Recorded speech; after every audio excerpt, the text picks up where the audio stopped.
live streaming. It's 3, 2, 1, happen.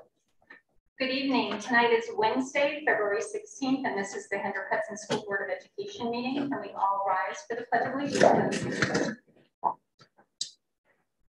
Allegiance to the flag of the United States of America. Good evening. Tonight is Wednesday, February 16th, and this is the Hendrick Hudson School Board of Education meeting. Can we all rise for the Pledge of Allegiance? The board has just left our executive session and we are back in public session. Can I get a motion to approve the agenda as stated, please? Can I get a second? So the first item on our agenda is the American Choral Directors Association National Honor Choir, made up of both high school and middle school students. And who is introducing them? Yes, I will introduce them. Kim Duncan is with us. Kim Duncan is one of our middle school music teachers and choral director.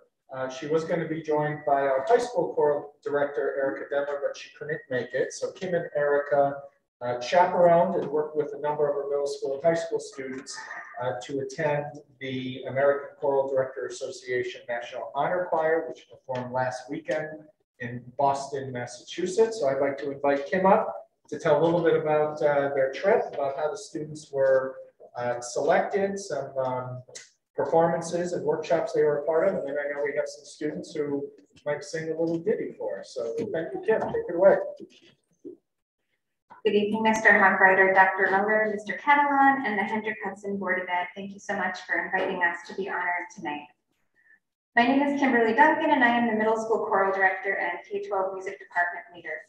Tonight, I will be speaking on behalf of both myself and my dear friend and colleague, Erica Demler, our high school choral director, who unfortunately could not be here this evening. I'd like to start with her words first. Good evening, everyone. I am so disappointed that I cannot be here tonight to talk with you in person. Last week was the 9th time I had the privilege to bring a few select Hendrick Hudson students to an ACDA honor choir event. In the past, we've traveled to Rhode Island, Texas, Baltimore, Tennessee, Boston, Kansas, Boston again, Atlantic City, and Rochester. Every other year, ACDA hosts a regional event, and then in the opposite year, a national event. We've always had the fortune to have anywhere from 1 to 4 students participate each year. This year, we had 11 high school students, more than any other school that participated. Each year, ACDA selects a mixed honor choir group, which sings standard choral literature, and a second choir that represents another genre of music. In the past, these other genres included Chinese repertoire, musical theater repertoire, repertoire by women composers, South American repertoire, and this year, for the very first time, a gospel honor choir. The gospel honor choir became an inspiration and example for the ACDA choral community. Our student singers rose to a level of musicality and style I have never witnessed before in all the years I've been attending. They lifted the spirit in the room and brought joy to everyone present, which was obvious by the fact they received a standing ovation from choir teachers after almost every song. You can only imagine how difficult this genre of music is to perform, yet their conductor, Dr. Wise, said, "Anyone can sing gospel music if you sing from the heart." And boy, did they. I loved that Dr. Wise constantly told the singers, "You are wonderfully and marvelously made." He lifted up their spirits and inspired them to sing from the heart. I know I will never forget the pride I felt as a teacher as I watched my incredible students experience a life-changing event. I know that someday when they think back to high school, this will be at the top of their fondest memories. Congratulations, singers. I would like to echo what Mrs. Demler said and extend a congratulations to our 3 middle school musicians who performed 6 incredibly challenging pieces under the direction of Dr. Jessica Napolis from the University of North Texas. The students also had the opportunity to meet and work with 2 composers of the pieces they performed. After 2 years of limited music making and concerts, it was heartwarming to see our students excited and enthusiastic about music in a way that I have never seen before. They brought me to tears at their concert on Saturday morning, and my heart was full of love and pride. Before we have the students sing 2 extremely short excerpts from their concert, I would like to ask one of our students, Daniel Salim, to comment on his experience from this week.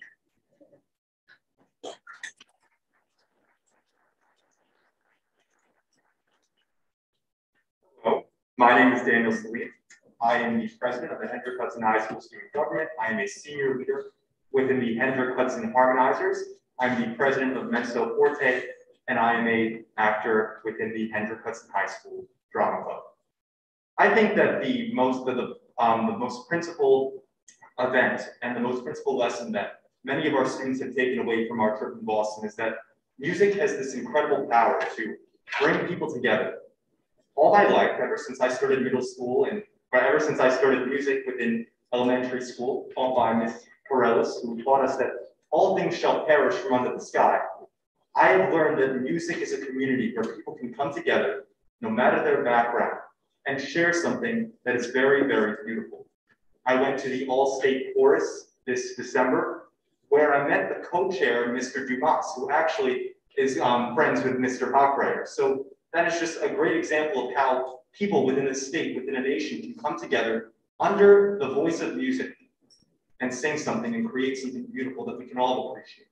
Thank you.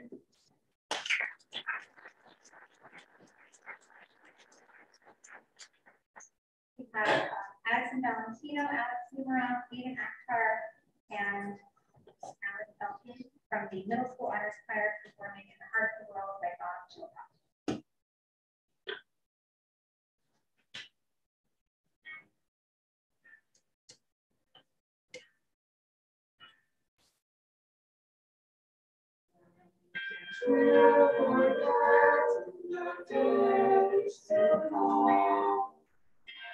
In the days to come, of the song that rose from the heart of the world, we will sing forever. We will sing forever. We will sing forever.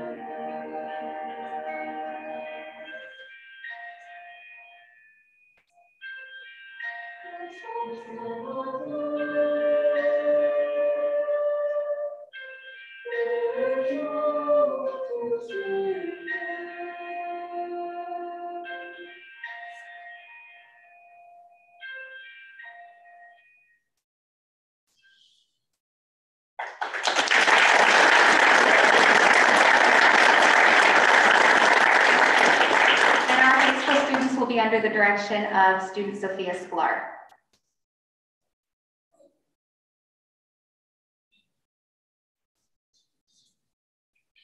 We will be performing a short excerpt of the song Lift Your Voice and Sing, which was arranged by Dr. Wise, our conductor, and was performed for the first time at the ACDA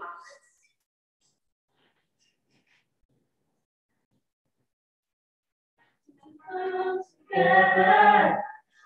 The world is better to be overcome. Lift your voice and sing, sing out the King, sing out. Lift your voice and sing, sing, sing out and ring out. Lift your voice and sing, come everybody and sing, sing out the King, sing out. Lift your voice and sing, sing, sing out and ring out. Lift your voice and sing, to come together, to be clear and better, to be stand as one. Lift your voice and sing, sing out and ring out. Lift your voice and sing.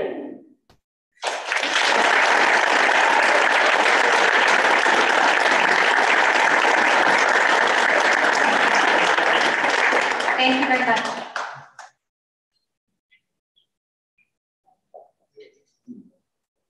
Would the board like to ask any questions or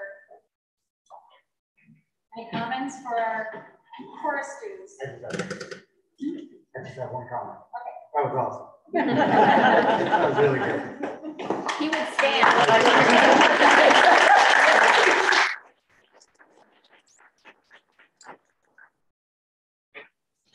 Thank you so much. Thank you so much for coming tonight and for sharing your talents with us. It was really beautiful to hear your voices and to hear your enthusiasm for the songs that we shared with us. Thank you. Thank you, if I may, to Kim and Erica and our music staff. A lot of these activities, if you think of student athletes, their practices and games are after school. For these students, they travel quite a bit, far and wide, to be able to compete with and compete against some of the nation's best. So thank you for your time commitment. It's not easy. There's a lot of prep work that goes into auditioning. They get the sheet music ahead of time. Erica and Kim rehearse with them. So when they show up, they can perfect their craft rather than start from scratch. And I know it's not just a show up and play or perform sort of event. So thank you all for your number of hours and commitment outside the school day. Thank you.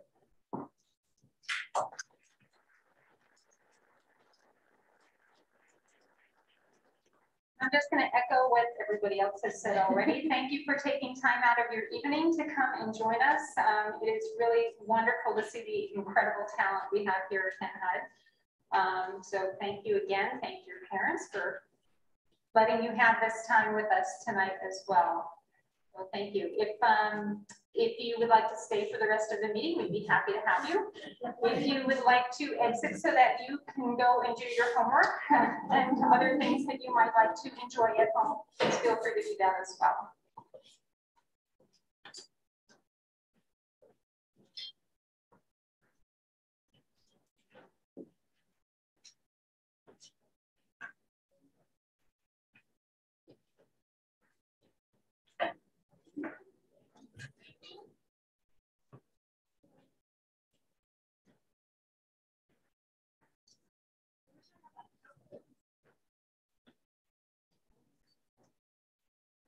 All right, so that will bring us to our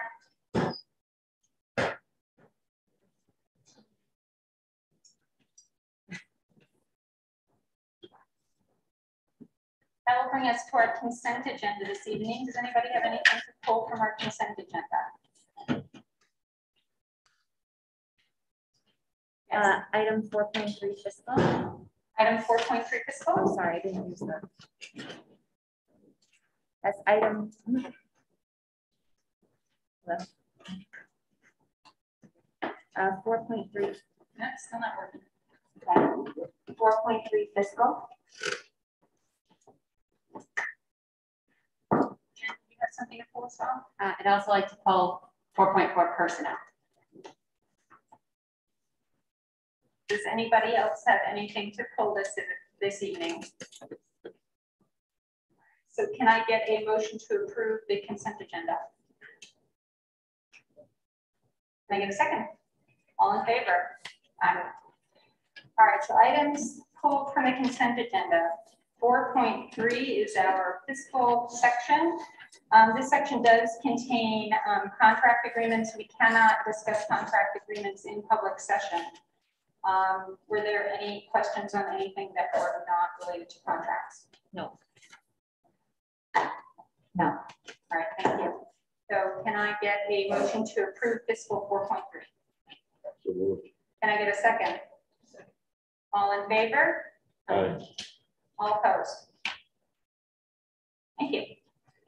Our next section is, our next item removed from the consent agenda is item 4.4 personnel. And did you have a question? I just wanted clarification. I noticed on the personnel, the resignation of this high school nurse, and I just wanted to confirm what we would be doing in the interim until a full-time nurse was on staff. Yeah, the committee met today. They even recommended another candidate to take over as the high school nurse. In the interim, we've had a sub every day. Who's been running the nurse's office since, and we anticipate that person to be here during the transition. Thank you. Does anybody else have any questions about 4.4? All right, can I get a motion to approve fiscal item 4.4 personnel, please? Can I get a second? All in favor? Aye. And that will bring us to our superintendent's report.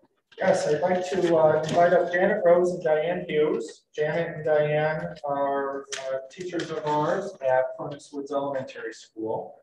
And over the summer, they had a very forward-thinking conversation and brainstorm in preparation of our transition and adoption of the Princeton plan.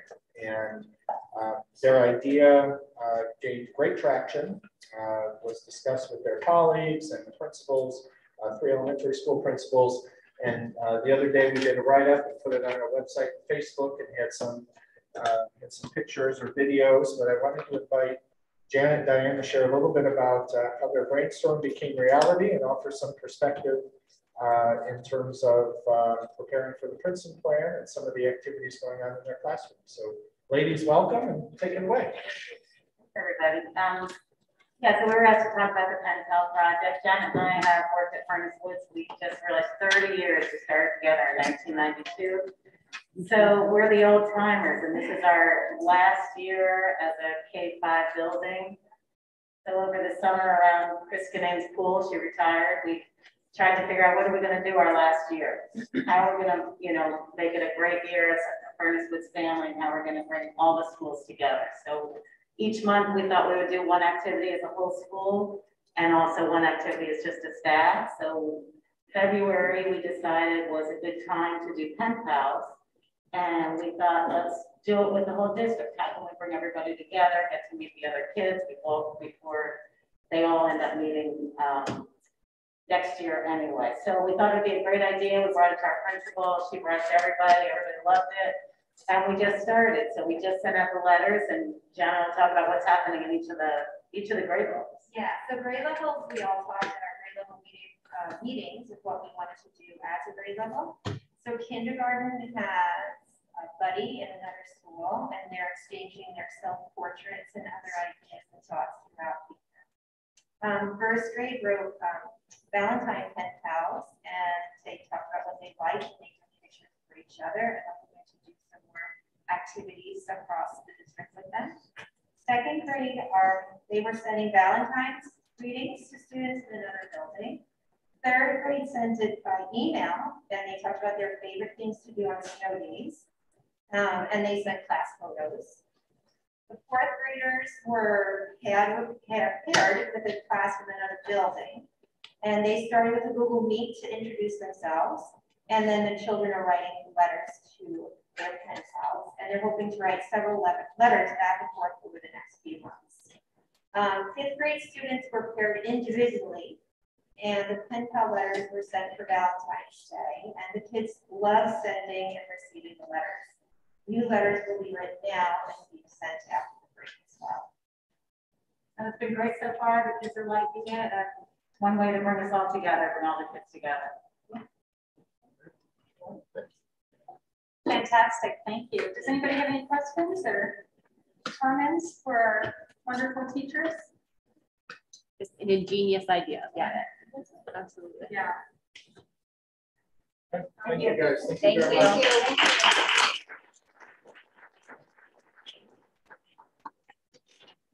Our next item is to look at some projected class sizes next year. Obviously, as we move to grade management schools, where Frank G. will have K1, BD will have K3, and Furnace Woods 4 and 5.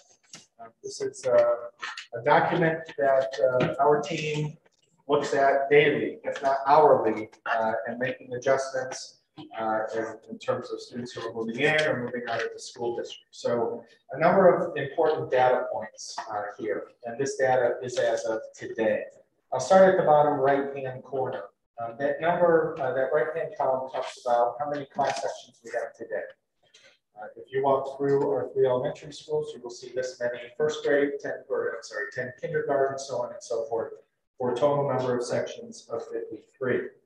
When you look at moving all of our children today, our current enrollment into next year's configuration, and of course, kindergarten is an estimate, but it's a pretty solid estimate based on registrations to date. There are a number of options available to the board in terms of class size. The board does have an established class size policy that is online. And so what we're showing are what we believe are 2 options. One option that you'll see in the second column under each school is the 22-23 BOE policy. What those sections do is they take us to the fewest number of staff without breaking class size cap. All right, so it's basically a minimalist approach. How many teachers do we need minimally to be within our class size expectations? That is our policy. The optional, and then you will see what average class size looks like. The optional sections, optional 22-23 sections, is our team's recommendation as we slowly move toward implementing difference in plan. So if you look at Frank G, K1, our policy calls for 6 class sections. We can have as few as 6 class sections and still be well under the cap of 22. Average class size would be 20.8. Some classes would have 21, obviously others would have 20. Our recommendation is to bump that up 1 and have 7 sections. So average class size would be 17.9, call it 18. Now the difference here is that if you walk through Frank G next year and look at 7 kindergarten classes with an average class size of 17.9, the difference is you will see, I won't say 17.9, but you will see 18 children per classroom in kindergarten. You would not see that today, and you have not seen that in our current model. Our enrollment swings currently in kindergarten is by 5. Our fewest number of children in kindergarten is 14, and our most is 19. In first grade, our swing is 5. Fewest is 15, largest is 20. Same thing in second grade, 15 the low, 20 the high, all the way up to 5th grade, where we have a 5th grade section currently as few as 15, and depending on where you live, you may have as many as 21 students. So when you see an average class size on this document, it is a true average because all the children by grade level are in the same place at the same time. It's not contingent on your neighborhood. It's not contingent on enrollment in that neighborhood at that time. If you move to BB, you see that under, again, that second column in blue, we could have 7 second grade sections with an average class size, we'll call it 23, and still be within our policy. Third grade, the 6 sections and be within our policy of 20.8. Our recommendation is to add a section to second grade, get that number to 20. Again, that would be 20 throughout every class section, not an average of 20, not 25 in some and 15 in others. And then move on to Furnace Woods, same thing. We could have 26 and 25.9. We are recommending adding additional staff in each grade level for an average class size of 23 and 22.6. So the numbers in yellow, again, going back to where we began, we have 53 class sections today. We could have as few as 41. Our recommendation is basically to split the difference and have 46 class sections so that all of our sections are at least a few children under the cap, all right? The difference here is we would need a lot of children by grade level to move into the district at the same time to break the cap. We have had many conversations each spring and summer that sometimes we split sections just based on 1 or 2 kids moving in because a particular school is that close. And we've had situations where a particular school has gone from 26 kids in a section automatically to 14 because a child or 2 moved in. With our recommended staffing pattern, we have plenty of cushion and plenty of room if we need it to accept more children if they come in mass by grade. So I know this was an important conversation. Certainly the community has asked about what average class size would look like. We talked about it last year throughout our deliberations. This was one of the more commonly asked questions that we have received from families, whether through survey, from PTA, or other conversations. And I'll use that as an opportunity to direct our families to our Princeton Plan dedicated website. There were some very significant updates that were made earlier this week in terms of a timeline for what to expect in terms of transition activities, but also some very specific FAQs were posted with regards to transportation, curriculum and instruction, and for those families who have a student that receive special education. So if you have not been on that website, please make sure you do. We try to answer all the questions we receive. So there's a lot to go through, but a lot of really good information. But one of the themes, of course, has been what will class size be? There was a fear a year ago that moving to this model would increase class size and make it very, very difficult for students to succeed. And as we continue our budget deliberations and get into closing our budget the next number of months, you'll see our recommended path forward. Does anybody have any questions? Cal? Joe, for the sake of clarity, so we're looking at right now, we have 53 sections, and some of those teachers right now are being paid for by our COVID relief funds, correct? Correct. And I think there's some confusion that when we're looking at these proposed class sizes for next year, are we looking at removing 7 positions or 7 positions plus anything that we had added for with our COVID relief funds? Yeah, so the added positions were a one-time shot. They were used 1 year to keep class size low as we transitioned from last year's model of somewhere in person and somewhere virtual to having every child in school every day. Those funds are not available next year. However, given the number of retirements that we had, particularly that impact the elementary level and other vacancies or other staff reductions that moving to the Princeton plan affords us, those funds are really no longer an issue. For example, the 3 retirees that the board approved a couple of weeks ago more than covers the $400,000 we allocated toward those staff members this year. So even moving to a staffing pattern of 46, we haven't finished the schedule yet because we have to set the sections. And now what we'll do is we'll add music, we'll add art, phys ed. Margaret and Lisa will go through and do reading and special ed projections. There will be more cost savings there. But right now, we have about a delta of 4 in addition to those 5 positions. Because remember, the funding we received were dollars, not people. Right.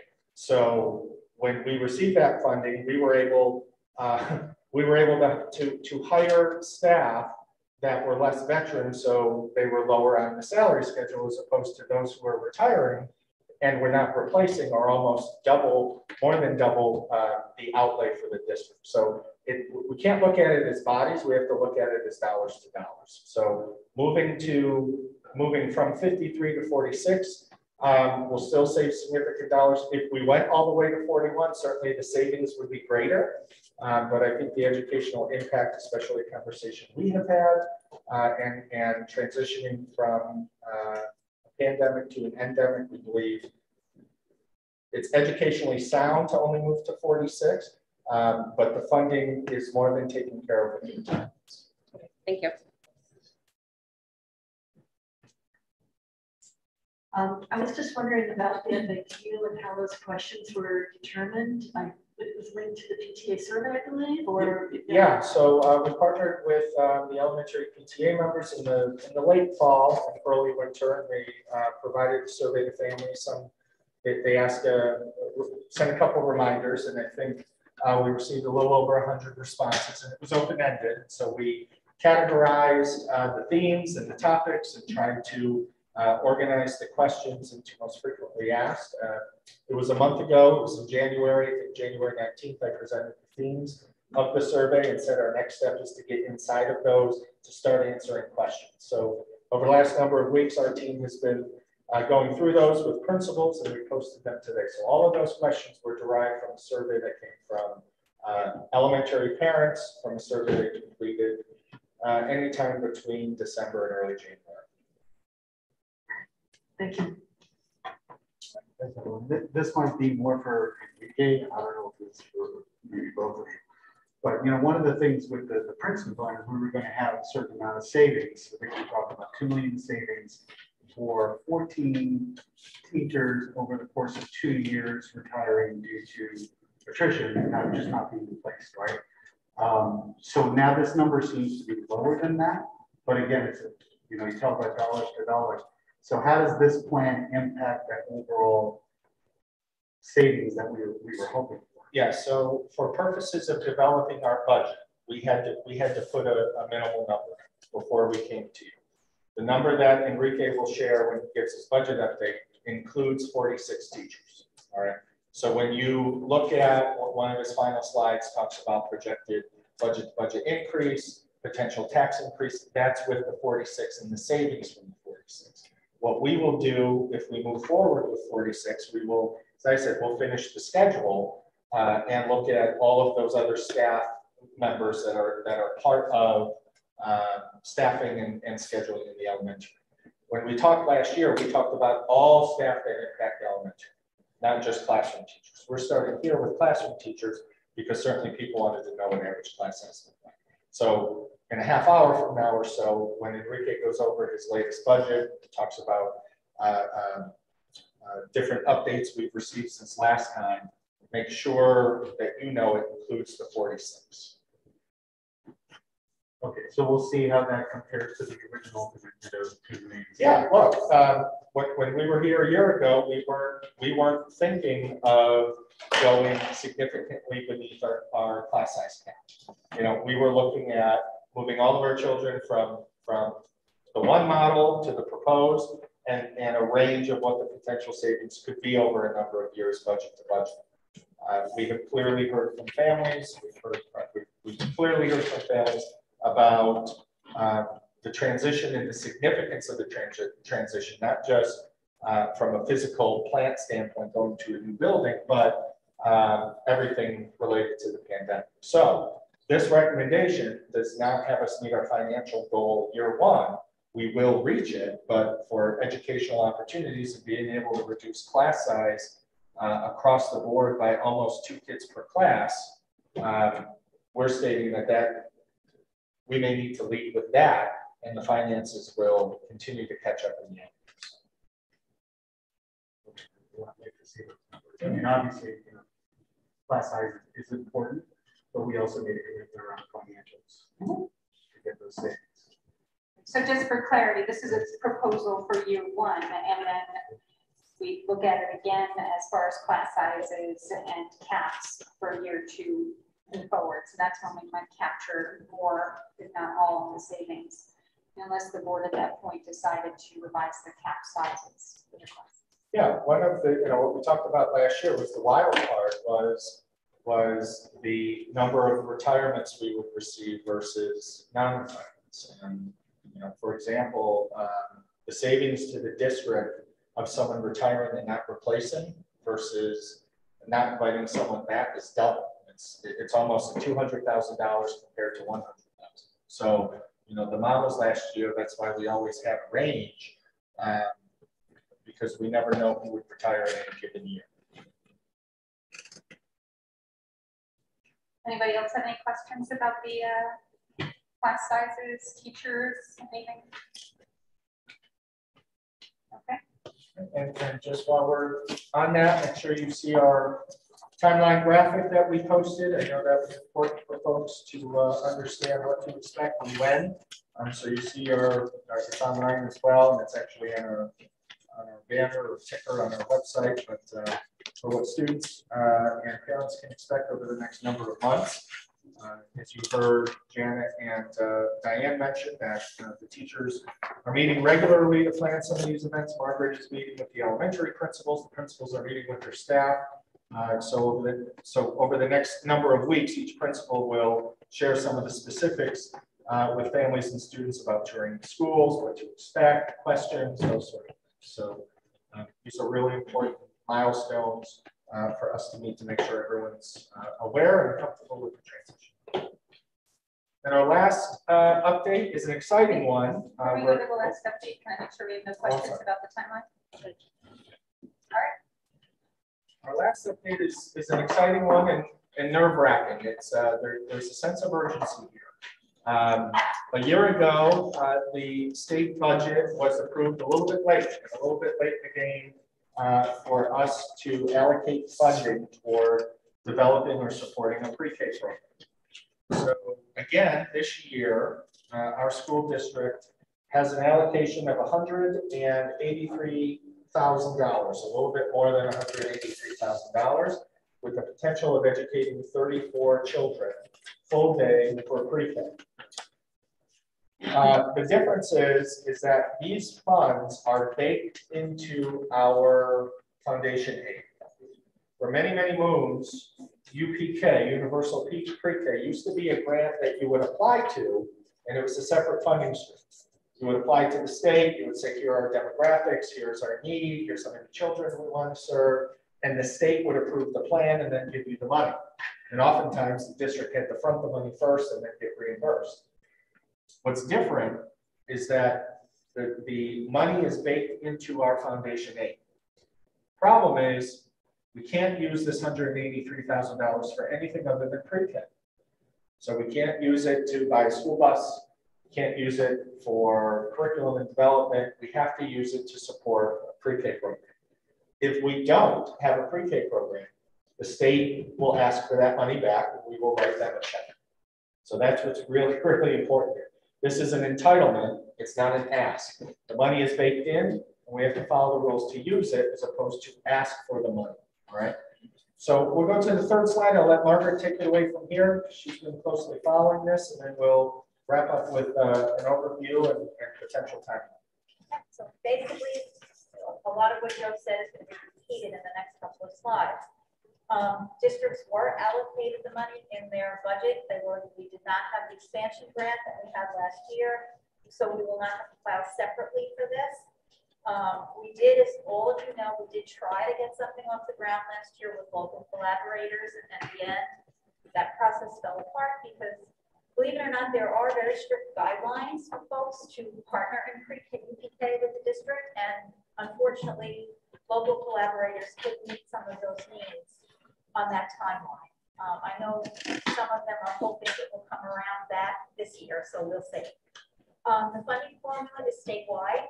Every district is $5,400 per student. If you do the math, then everybody gets that same allocation, understanding that some districts, depending upon where you are, get more money, but it's still $5,400 a student. They may get more seats. They are full day seats. Years ago, the money was available for half-day programs. The funding stream changed their mind last year and said any new money as of last year is full day only. So last year we actually had districts that were able to run 2 programs if they chose to do so. The districts have the option of kicking in extra money, but they are not required to. So we can clearly say this is what we've got, that's all we're going to use. At the end of the day, we can only support 34 seats. If I think locally in our region, everyone that is doing it right now, and it's Austin and Peekskill have been doing it for years, but Croton came on board last year. Lakeland's been doing it for quite a number of years as well. It's done through a lottery because they cannot support every pre-K student that is available. So that's, they don't put any additional monies into the program. So that's exactly what Joe was talking about for us. We have 34 seats available should we go forward with this. Ready for the next slide?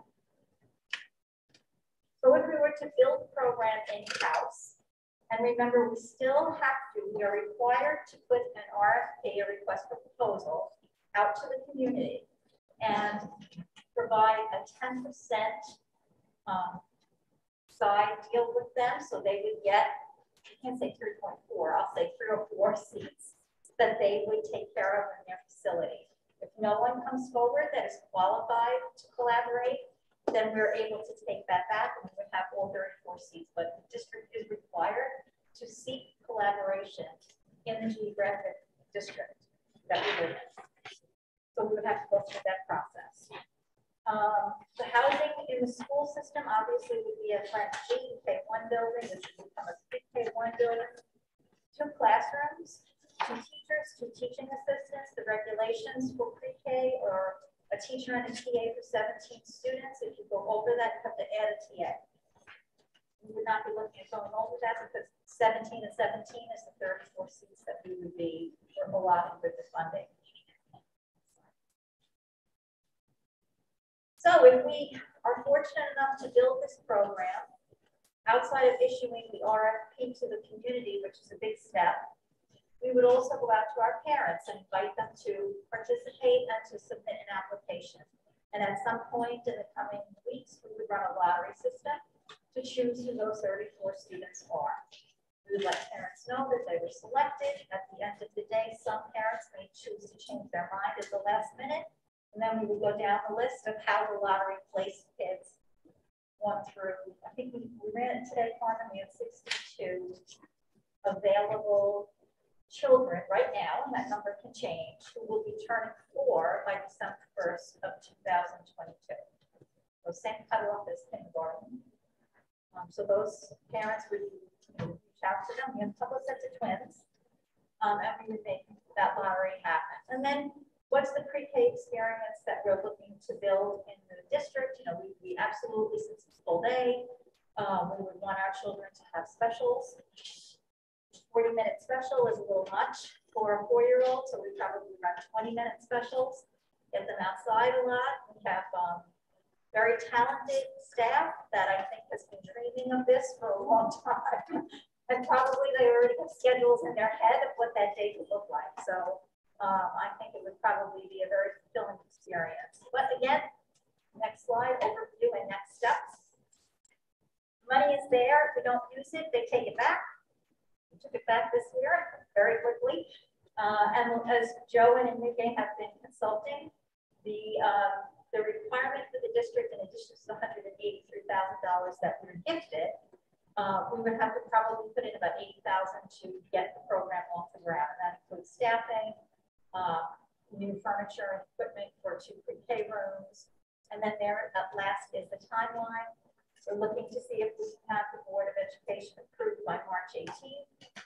Lots of reasons for that, not the least of which is we're in the middle of staffing. And if I have to cut 2 more people, I need to know that as quickly as possible so people can resettle in other positions or potentially look for something outside the district if the need arises. And then clearly we have to get out publicly with the request for proposal to communities, preschools that may want to partner with us, and then of course reach out to our parents and invite them to commit to an application and then see where we go from there. That's the process. Questions? Go ahead. So last year, we lost the money because we didn't use it. And at that time, we were told that we might never receive this money again. So what's the anticipation? Is this going to be part of our foundation aid every year, or is it, could we start this program and put time, money, and energy into making curriculum, buying the little desks, maybe we have to renovate classrooms, and then we don't get the state aid help in the future, and we can't carry the program on our own? Yeah, we believe what was negotiated last year in the budget, what is in this year, meaning our first state aid runs, is that pre-K will continue to be a line item in foundation. That was a priority of last year's Assembly and Senate, and ultimately approved by the then governor. And the initial state aid runs that came out in January still had it in there. Is there a guarantee? No. The only problem I would say that we're concerned with is that this funding formula is statewide. And in fact, I learned from a meeting with our Assemblywoman a couple Fridays ago, I think the funding formula is even a couple decades old. So not only is it a statewide uniform rate, it's also very, very old. So it hasn't accounted for any sort of inflation, and it certainly doesn't account for cost of living adjustments. That us running a program for 34 children here costs much different than if you're in the Adirondacks, Buffalo, or Syracuse. So we're advocating that the funding formula change so that we could receive more, which would reduce the district contribution, or what we call the local share. But we have confidence that it will remain in the foundation aid run. I think it's been very, very popular. One of the most popular questions that Margaret receives as she helps coordinate new families coming to the district is, do you have pre-K? I mean, it becomes a marketing tool. But yes, your child could be, depending on the lottery, part of a full day program for 4-year-olds. And we need it. you know, we really need it. Our demographics have changed. We talked about that a couple months ago, that we are a much different district today demographically than 11 or 12 years ago. And I'll have Lisa just share a couple pieces of data in terms of the children coming into our kindergarten program that are part of CPSE or already have special needs that a program like this could provide. So Lisa, just real quick, right? How many? So next year we have about 42 as of today. So you also have to remember that's as of today. We've classified 2 kids this week, CPSE. So we are finding more and more kids are coming to us that have not had preschool experience or are showing up at 4 years old. As we look at the trends though, in 2021, we had 36 students enter. 21-22, we had 41, and next year right now we're slated for 42. If we even go as far as projections for 23-24, we're looking at 26 kids, and those are all the ones that you know. Those are not kids that we can even identify yet, because perhaps they're the first child or they're children that are not in preschool yet. So we're finding this year alone, I think we found 6 kids that had absolutely no preschool experience from birth to turning 5. And they are entering the CPSE role. So, you know, that's just a small picture of what's happening. And you're talking 42 and a class size of 125 so far next year. So that's a third of the students that are going to be entering. They could be not entering with a full IEP, they could be entering with only related services, but they are still coming in as a student with a disability. And Margaret spoke with, got some data, a number of kindergartners we had that did or did not come through K. Yeah, we don't actually, we should think about this, but right now we don't collect that information when kids register. So it happens that casually the 3 secretaries take those notes as the kids are coming into them. So what I was able to gather real quickly is that about 50-55% of our kids attended pre-K, but that means that 45 did not. And usually, as many of you know this, for years, we've been running what we call Kinder Camp. And it happens for a couple of weeks late August, floating right into the start of school, for the kids who are, I guess, identified as at risk during the kindergarten screening that happens in the spring. And, you know, I talked with the teachers that run that, and, you know, it's nice. It's a nice program. It kind of gets kids ready to be in school, but we all wish that we could do more. We'll see.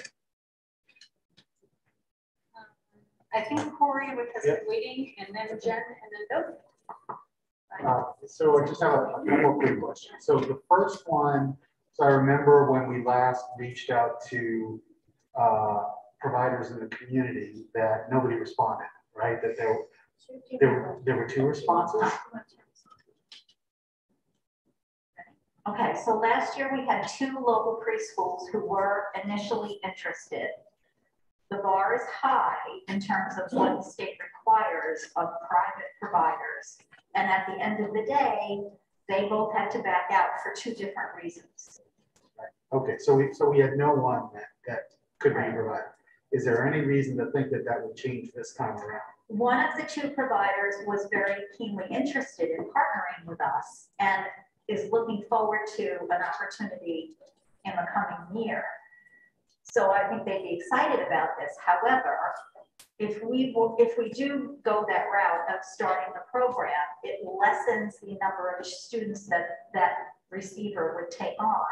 I don't know if it becomes financially sound for her to look for certified staff if it only means she has 3 or 4 students. Right. So we won't know that until we get into it. And we may be surprised, and there may be another provider on board this year that wasn't ready last year to jump in. Right. Yeah, and that actually brings me to my next question. So you mentioned something about 62 potential eligible students coming in. When I look at the numbers for K, though, it looks like we have around 126 that are in K right now. So are you anticipating a 50% reduction in enrollment, or how come my numbers aren't? Kindergarten is always the riskiest grade to guesstimate. Again, I was a kindergarten teacher for a long time, and literally the first 3 weeks of school, kids would just be showing up in droves. We've never really understood what it is about kindergarten and maybe if it's the first child in a family, sometimes parents are like, oh, no, that's the date, I forgot. Usually if they're siblings, they're already in the swing of things, but it is very hard to guesstimate that one. But you can see it, the 125 is much lower than the number we have this year right now. So, I mean, some of that is demographics. Yes, we're not the only district seeing a decrease in enrollment, and that's been going on for a little while, but that's what we have right now, and we don't know what, we check the numbers all the time. So Carmen ran it for me last week, and I had to run it again today. And let me just jump in on that, Corey. So just as an example of the swing, last year, Furnace Woods had 26 kindergartners, this year 57. So I'm just looking grades year over year, right? These fifth graders are once kindergartners, and they're probably in the same class. And it looks to be, slightly declining, right? From fifth grade all the way down to kindergarten. Part of that could be but it does seem to be declining. But the 50% was a little bit alarming to me, right? Because that's a big drop. And then we're only going to support 34 kids here. So let's say it is 62, right? There are going to be 30 kids that don't get these services. And I know it's going to be by the lottery, but I kind of feel like it almost seems like a disservice, right? That's how everybody does it. Of those 62 children, please understand that some families will not want to send their children. Some moms may be at home, or maybe grandma is available. Some may prefer another setting where maybe there are, neighborhood kids where moms can help each other carpool if they're working. So there are other reasons why, but literally, I don't, unless you know, Joe, I don't know of a local pre-K, public pre-K program that takes all of the children that are available. No, I'll say something that will, maybe make you cringe, but what some districts do is they supplement the state funding by funding programs 100% on their own. So as you say, boy, it'd be great if we could serve all 60 kids. Let's assume they all want a spot. That's about 4 more classrooms.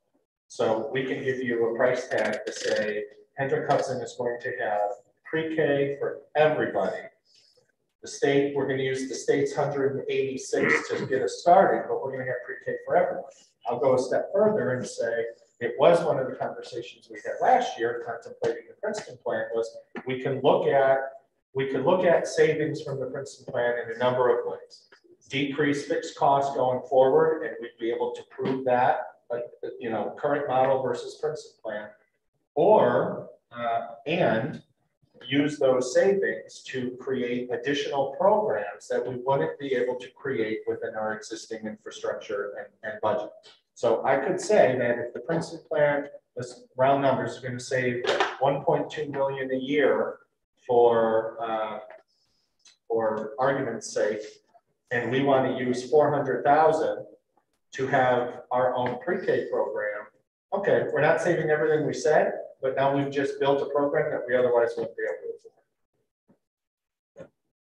So there's that opportunity, and Margaret's eyes lit up with the idea of having more than 2 pre-Ks. But there are school districts that do that. There are school districts that fund more of a program than just what the state formula provides.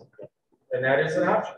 And does the lottery method take financial need into account? Because there are going to be some parents that really could use it. Right. That, unfortunately, I have begged the state to allow me to use the Title I funding. And I can match them. I would be very clear about it. They will not let me commingle those 2 funding streams. And that's a shame. Well, but the lottery itself, though, couldn't there be qualifications for the lottery, to get into the lottery? No, it can't be. It has to be. Yeah, it's the same with her special ed children. Anyone who's interested goes into the pool.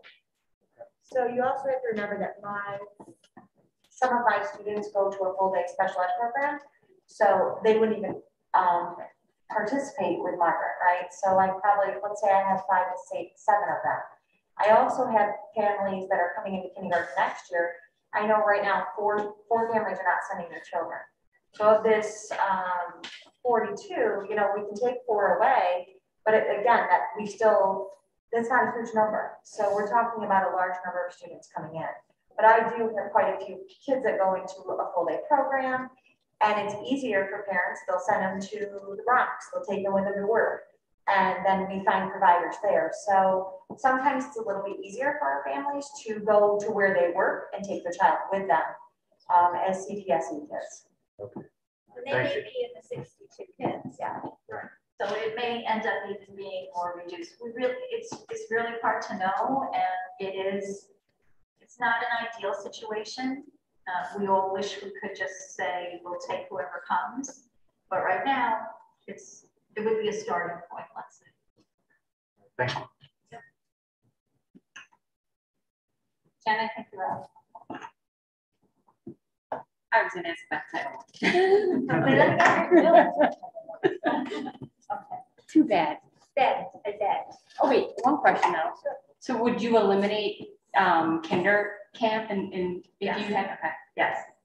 But use that money for some other Title I? We can, and we obviously would, but I really, I just feel that that's a disservice.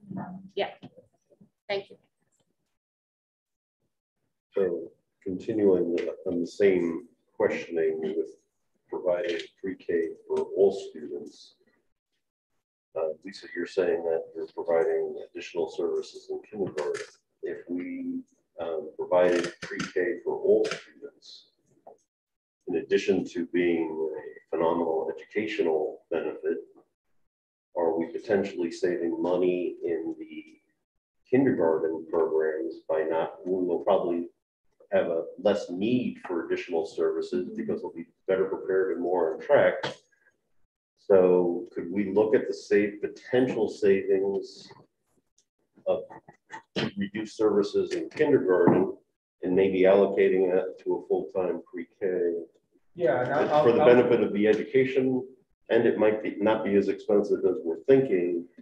Just a thought. It's interesting that you say that, because when Margaret and I were actually looking at pre-K, we talked to a superintendent that I know very well, and where my nieces and nephews went, and they have a full day pre-K program, and I think there's 4 sections, and it's about the same size we are at Hen Hud, and they have what they call power sources.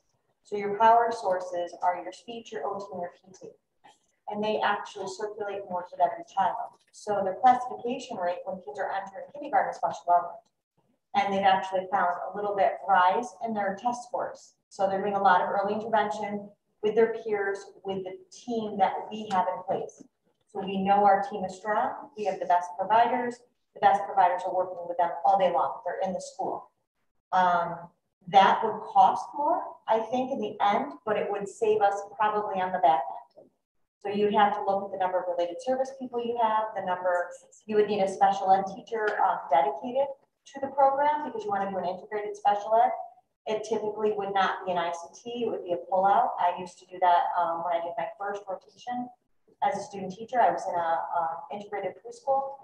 We were with the gen ed kids for half the day. We had lunch as a community, and then we went on and worked on IEP goals.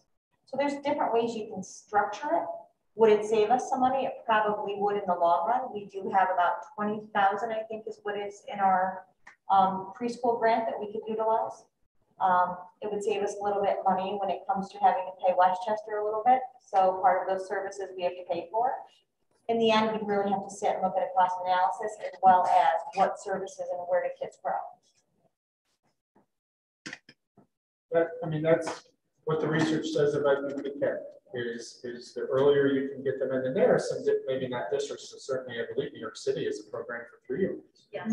And the research is showing the quicker, earlier you can get children into a school building, the environment, the climate, the culture, a certified educator, that there will be savings on the back end. I mean, we could do a cost analysis, but it also depends on the needs of the child at 4 years old and whether we're able to meet them, remedy them, reduce them, so on and so forth. But that is why districts are making a commitment. And not to go back to what I said to Corey about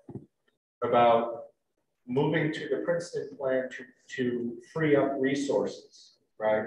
We talked last year, moving to the Princeton plan would free up resources that could go to reduce future tax increases or to build different innovative unique programs. And that is one of the themes that came out of the SWOT analysis last year was what could be a carrot? What could we have differently in our district by adopting the Princeton plan, where we save a little bit money, but take other savings and reinvest in other programs.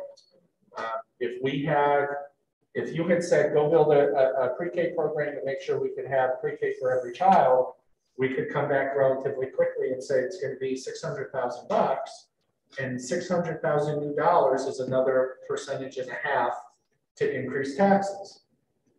If we say we're going to save, again, $1.2 million from the Princeton plan, and we're going to take half of that to build a pre-K program, you know, there's an opportunity we otherwise wouldn't have had afforded to ourselves. And that's one of many that came out of our discussions last year. Another was a dedicated STEM teacher, foreign language at the elementary, so on and so forth. So it's not just, and I'll go back again to what Corey said, moving to the Princeton plan was not just solely a cost savings opportunity. It was also an opportunity to perhaps use some of those cost savings to do something different, and this could be one.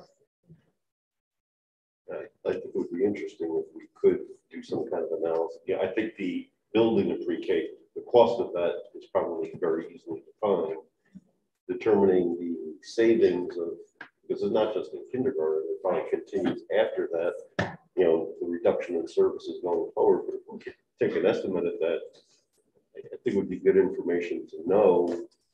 I mean, if you're seeing clearly that, you know, it's only going to be minuscule amounts, I mean, don't go too far with it. But I mean, if it's looking like it could be significant and make the net cost to us not so bad, I think it's worth considering looking at.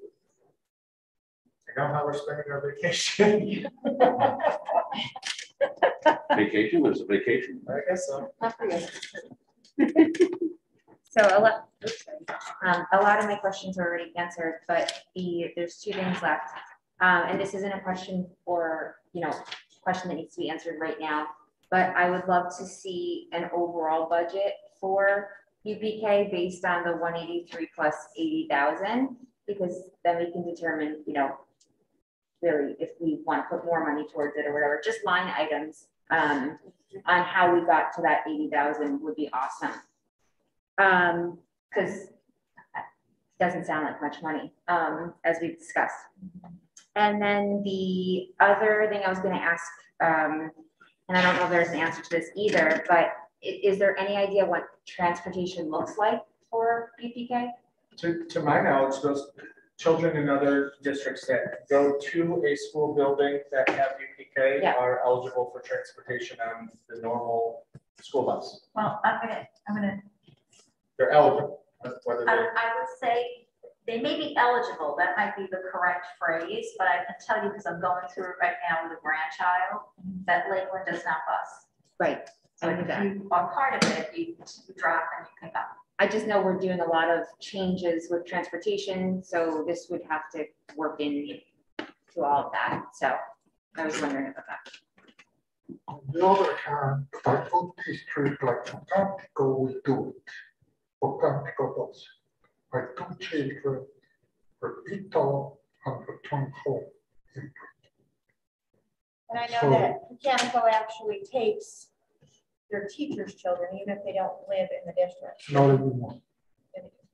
But they charge. Same here, when we charge them. So we can, first thing we'll do, Margaret has the breakdown of the 80,000 because we reviewed this a couple of weeks ago. It's basically supplies, materials, equipment, because outfitting a pre-K classroom is much more tactile, hands-on, and it's not anything in terms of furniture, supplies, equipment we could repurpose. But in terms of a larger budget, going back to what Bill said, if we were to outfit separate from the grant, how much would it cost to fund district provided pre-K soup to nuts per classroom? We can very easily have an estimate of that.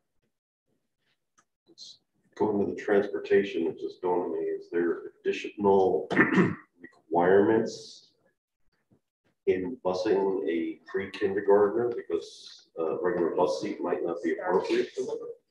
Is there additional We might costs? be able to ask, we'll address that as part of your presentation.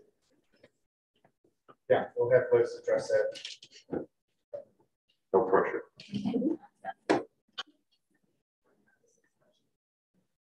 Anybody else have questions about pre-K? Generating a lot of great discussion. Yeah. All right, anything else for Superintendent's Report? All right, well, in lieu of time, it's 8:30 and we've been in this meeting now for 2.5 hours. Board trustees, does anybody need a brief recess before we start our presentations? All right, let's move on then. Okay, Enrique is going to walk us through one of our 3 components of our budget that by law we need to present and document for the public, not only for these presentations, but ultimately to our official budget communications that will go out in late April, early May. So this is our administrative budget. He'll walk us through what that proposal looks like before we go on to maintenance and then transportation. Everyone, this is a project. I have 2 topics for today. We have project update. And then I will discuss the administrative project. The project update, we got additional $1.1 million under the legislative proposal. And that includes $183,000 for pre-K. If we decide not to get pre-K, like Margaret said, we will have to give it back. Our health insurance premiums, since the last time that we discussed them, are going up from an increase of 6% to an increase of 8%. That's around $250,000 in our budget. We have 10 teachers that are retiring, 2 of them from the elementary school, the rest from mainly the middle school. Due to the fact that there's an increase in the health premium from 6 to 8%, our boss's administrative budget also will increase $50,000. We asked the board to do a capital project for the TP cafeteria. And I added for that capital project $150,000. I'm expecting that if the board agrees and the community agrees, we will have an additional $150,000 also for the capital project for the budget for the 23-24 school year. And then, like we discussed, we need to increase the budget by $80,000 for the pre-K offering. The idea is that the pre-K offering will have 2 teachers, 2 teaching assistants, then whatever is needed for materials, supplies, furniture. Next, please. So on January 20, when we had our first budget meeting, I spoke and I said that our preliminary budget was going to be between 85.1 and 86.6. Due to these factors that I just discussed, I moved it to 86.1 to 86.6. That represents an increase of between 2.1 and 2.7%. Our preliminary tax levy back in January 20 was between 50 and 50.8, an increase of between 3.5 and 4.9. Due to the increased state date, now our preliminary tax levy is between 50.1 and 50.4. And now I want to talk about the administrative budget. The administrative budget is the smallest part of our budget. By law, I need to show you the budget, 3 parts program that represent everything that goes directly to the students. That obviously is the biggest part. Our goal has always been to have this part of the budget about 30%. Each year it's about 82.7. Then we have our capital budget that includes everything that we need to have the operations of the district, and then our administrative budget that represents 6%. Our administrative budget is divided by 4 different parts. First, the general support. General support represents the expense of the Board of Education of the district level. This year, the expense of the Board of Education is going up substantially. And that's mainly due to the fact that we're moving some of the expenses that were coming either from my budget or Joe's budget to this budget because they are part of this budget. But that's mainly rate and the support that we need to have all our board meetings televised and then put in YouTube. Then we have our district clerk that represents the salary, dues, expenses for our district clerk, and that's an increase of 3.2% or $610. So the general support increase is close to 30%, but only an increase of $7,700. Our next part is central administration. Central administration represents 30% of the administrative budget, and that represents the office of the superintendent, my business office, and that includes the treasurer, auditors, tax, and internal and external auditors. The part that is going up a little bit is internal and external auditors. We didn't have for several years an increases, so they asked us for a small increase of 4.3%. So the total central administration increase is 2.6% compared to last year for $41,000. Central services represent legal costs. Legal costs are going up also. Like everything else, our legal counsel is increasing their fees. Then we talk about personnel department. Personnel department is going up substantially because Laura's salary came from here rather than technology. So we see a substantial decrease here, but we're going to have to see the same increase in the technology budget. The cost of running our public relations is basically the same. I'm expecting our insurance program in general for the whole district to go up about 5.2%. We don't have the last numbers, but that's the expectation.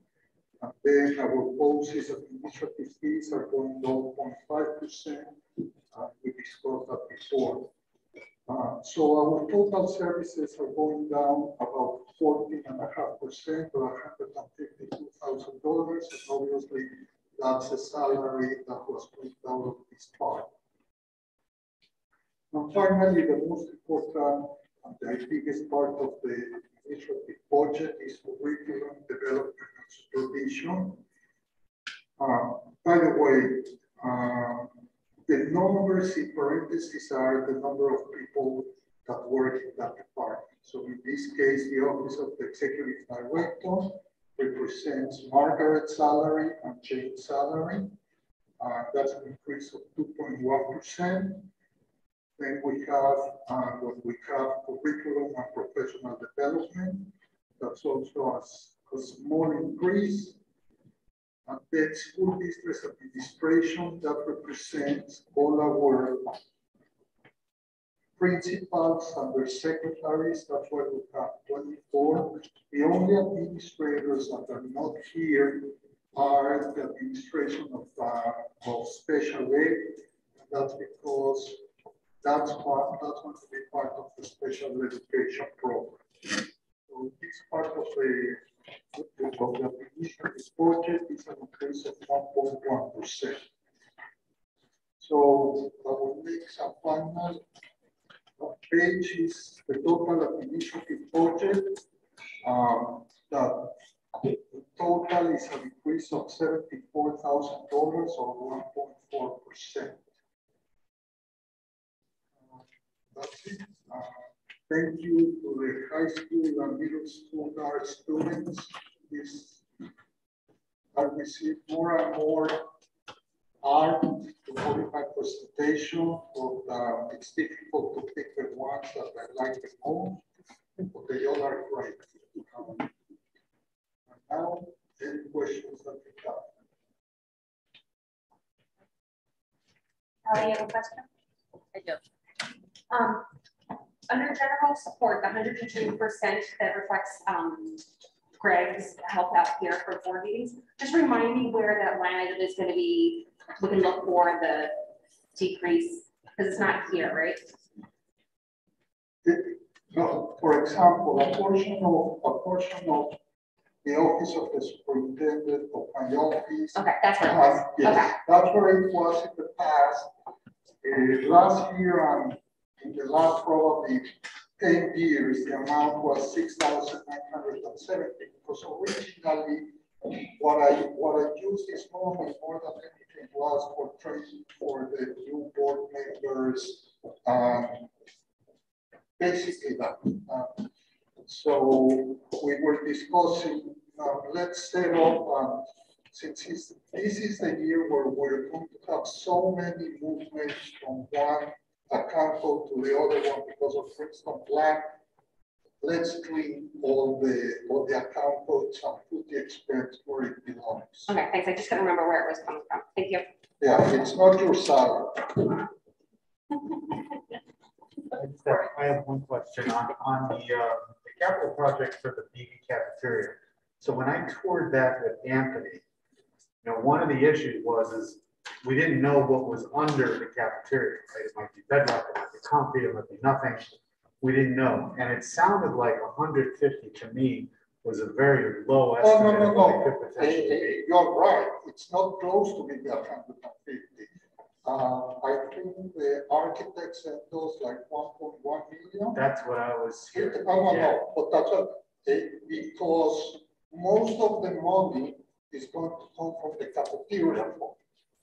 The cafeteria fund has, if you remember, has about a fund balance of about 700,000. So what I'm saying is, I'm going to use the 700,000. This 150 plus 150 of the next year. Okay, got it. And so it's very important for us to say that this is a capital project because if the community votes yes, and we always say this is a capital project, we get stated. Great, that's great. Okay, thank you very much. Appreciate it. Any other questions? Okay, who's next? Thank you.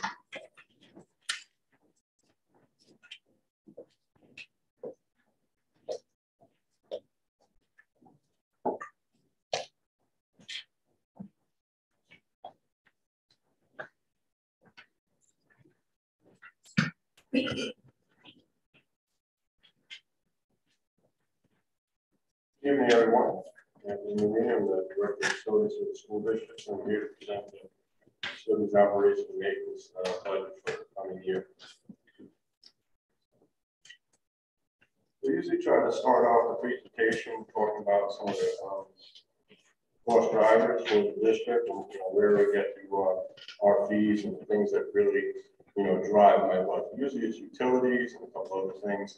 So we'll talk a little bit about that first. This gives you an overall idea of electric we pay to New York Power Authority. So we are a solar system where we have our rates on our buildings, and Con Edison. In Con Edison, we pay both electric and gas when it comes to electric. Overall electric, where we anticipate it to increase, we think it's going to go about 13 to 15%, and that's based on information that we get from the New York Power Authority, the consortium that we purchase electrical power through. So far to date, we expended about $330,000 on electric costs, and again, that electric cost is comprised of the Power Authority, the solar, Con Edison, which represents roughly about $47,000 a month. And if you do the balance of what we have based on our budget for last year, we have about $232,000 left, so that gives us about $46,000 a month from here going forward. So we're right on line with the numbers. It might be a little tight, but we're right there with everything. Projected utility budget for the coming year is $665,000. The breakdown for solar is about $120,000. Night was about $420,000. Con Edison, based on what we know, about $125,000, based on our past budgets and the information that we get when the budget's going. Some of the things we're looking to do in the coming future is we're looking to do an energy performance contract, which we've talked about at a couple of the meetings. And one of the big savings cost items would be going to LED lighting. Now, most of our buildings are fluorescent lighting on the insides. We're looking to go to LED. Roughly, with the LED lighting, our savings for the EPC would be about 40 to 50% off our electric bill. Solar, we're looking also at additional possibilities for solar. We have a maintenance building, so there's a possibility we can put some panels up on that roof as well, and then maybe going to a land-based array somewhere. Solar information about the solar. We have 5 buildings that are producing solar power on all the elementaries, the middle and the highs. It accounts for about 40% of the district's needs. We produce from 4.9 megawatt hours since the inception of 2016. The 3 elementary schools operate primarily on solar during the year. They can almost sustain themselves 100% on solar, depending on weather conditions, sunlight, all that rest of the good stuff. Furnace Woods has the largest array of this. The one nice thing about the solar is the biggest value for me is it stabilizes our bill. It keeps things consistent. We know what that price is going to be. We already have a power purchase agreement, so we know what that cost is. As opposed to like when we purchase our electrical or through Night or Con Edison, we're at the whim. If gas prices or prices for production and delivery go up, then our cost goes up with those providers as well. And then we have some nice offsets as well. Every time we, use our solar, we're saving, carbon dioxide, we're saving gallons of fuel, and we're also being able to power other things in the community instead of using it for heat as a position. Some other drivers, like I said, when it comes to utility costs, fuel oil, we purchased that off a state contract. The cost per gallon has increased from last year. Last year was about $1.72 a gallon. Now it's up around $2.86. We expect that to rise a little bit more before the season's out, so we've got about $1 or so a gallon. Fuel saving measures, we're always looking to do something. We want to get some more weatherization of the building. We're changing exterior doors to a more weatherized, bulkier door that keeps the weather out, helps us save fuel. We watch the forecast and plan accordingly. What that means is my guys watch, and I watch the weather. If we go into a heat, warm day, we will roll back the boilers, we'll run this long, do different things to curtail the uses to save on our fuel costs. And we also have the proposed energy performance contract coming up, and as we get more details with that, we get more involved in the energy performance, we'll talk a little bit more in the future. Propane, we use that on state contract, increasing the cost from last year at this time. And propane account, we use that to run the pilots for the boilers, and we also use that for cooking in some of the buildings. The high school is primarily on gas. We can run gas in the building, so we have gas for the boilers, we have gas. put the same kind of things. Natural gas, Con Ed, talked a little bit about that. Jumped the gun, but gas usage cost increased a little bit from last year. We expect it to go up a little bit more, and it's going to plateau a little bit, reach that back. And that's what we see from, we get most of my data from Energy Information Administration, EIA, which is online.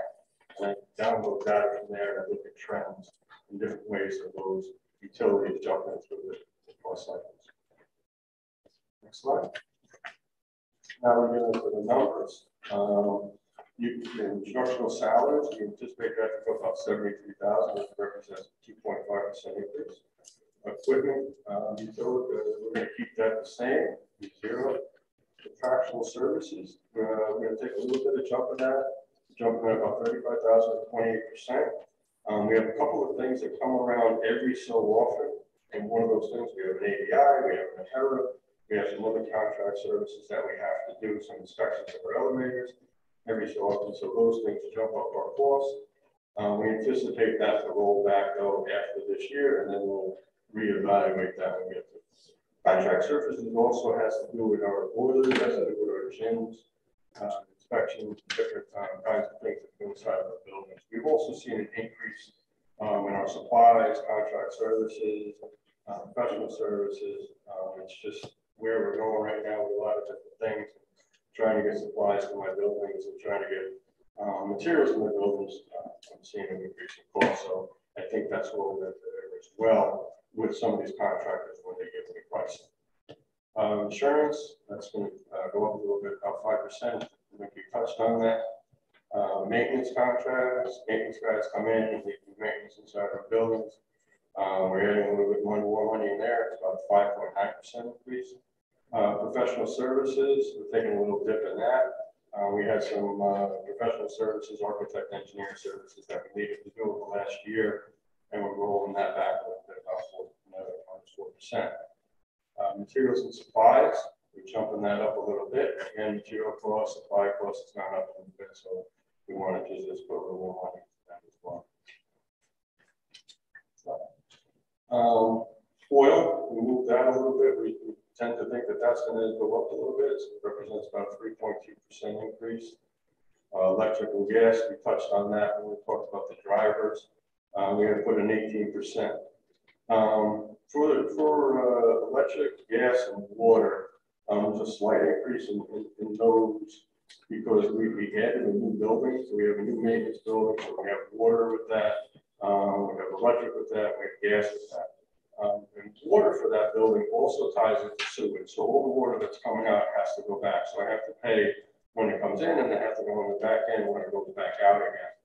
And one of the things that we did with the administration building when we built the maintenance building, we tied the septic system that was at the administration building into the maintenance building, and we're pumping that back out, and it's going into the sewer mains, and it's being taken away from here. So there's a cost for that. So that's why some of those numbers are going up as well. And so like you see, like the municipal water went up a little bit, so I now have the sewer charges for those two buildings. Telephone will go up a little bit, it represents a 1.7% increase. Gas, like I said, propane and things like that going up to 5.3. Maintenance projects, to put a little bit more money into that. Those are things that we do around the buildings to try to keep things in shape. 5% increase. Security plant contractual. That has to do with some of our coasters and for coasters that we pay for some consultants that we inside the buildings to do work with us. Stay the same to zero. And the total increase is about a $254,000 increase from year to year, which represents 5.2%.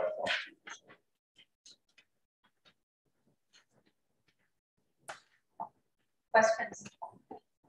Corey? I've only got two. So this all looks great. The first question is on solar. Do we have a program to maximize solar generation by removing snow and cleaning the panels on a regular basis? No, actually, Corey, we don't own, we cannot do it because we don't own the solars. This is a purchase power agreement. The owners they changed many hands, so I don't know who's the owner now, but we cannot. The one thing that happens is because of the heat, usually there's no snow on it, but we cannot. But they're flat. I know. You're gonna get a lot of wind across the building, so it doesn't blow it off the panels, and then. We cannot. But we're not allowed to We cannot touch them, okay? That's part of our agreement. So actually, if something breaks, we have to call the company and say, you come and fix it. And it doesn't cost me anything. It costs me the fact that now I have to hook up to night, but it's more expensive. So I have an incentive, but it's not like they are charging me. But that's the way the agreement works. They are the owners, and they are the ones that have to come and fix it. Yeah, okay. Corey, they're monitoring on their back end as well. So it behooves them to get it operational and functioning as well. So they'll call me if they have an inverter out or if they have a panel out. They call me right away and say, look, we got to come out there. We're going to do a service call because we're not getting the right production out of the panel. So they also said when we put them in that if there's too much snow or they get dirty or something like that, they're going to come out. They're going to either clean the panels, replace the panels, or do what they ever do because they want that money as well. If they're not producing solar, then we're not paying them. So it only behooves them to get out here and take care of things. So but we're not allowed to touch it. Have we had any solar failures? Yeah. We've had a couple yet. Okay. And that was inverters, just the panels. Just the panels. Okay. So the inverters should last. Are the inverters inside or are they micro inverters up on? Okay, so the micro inverters. So last question is, have we thought about electric school buses for the district? So next topic. Okay. Yes. All right. Thank you. Transportation. All right. So I pre-asked my question. Maybe something that might go along with it though is if when we do get to electric school buses, you're going to need to have power for them, right? And so I don't know, just thinking down the road, how it would happen.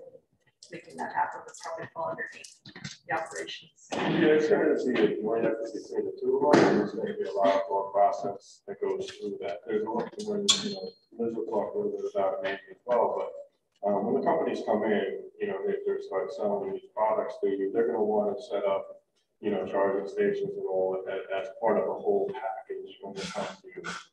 The other aspect of it is, are we going to put charging stations at the buildings? For our buses to use at events, or are there going to be, charging stations for us to use at other school districts for us to use when we go to their events? So yeah, there's a lot of infrastructure that would have to, be built with that. There are also, if we get the bus garage, also thought about putting solar panels down there if there's a way to. There's battery backup storage that we can have, and we can have solar panels now charge those batteries, and those batteries are then used to charge the buses. So there's a lot of different things that would have to be considered. And if I can, not to get electric buses, but there's a great advocacy effort to our state lawmakers to not just incentivize electric buses, although there are pros and cons, and we will talk about that, but to start to incentivize buildings and operations areas where we can reduce our footprint, where there could or should be incentives to go green, solar, improve our HVAC boilers with more energy efficient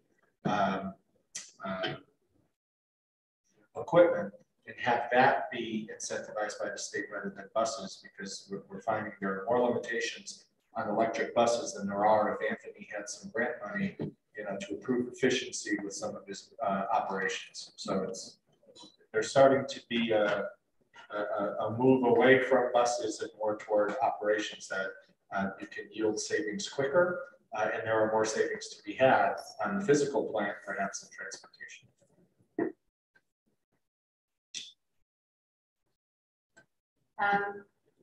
Anthony, I know there's a lot in the news right now about increasing energy costs. Are you pretty confident that you've budgeted enough if our energy costs go sky high? I think so. Yeah, we've been looking at everything, I work with them weekday, you know, we go back and forth, and I also talk to my constituents and other building, you know, other school districts throughout Westchester to see where they're going, what they're thinking.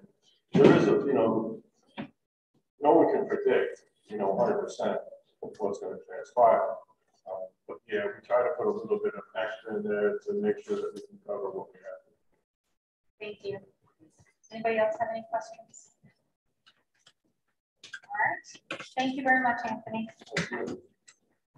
That will bring us to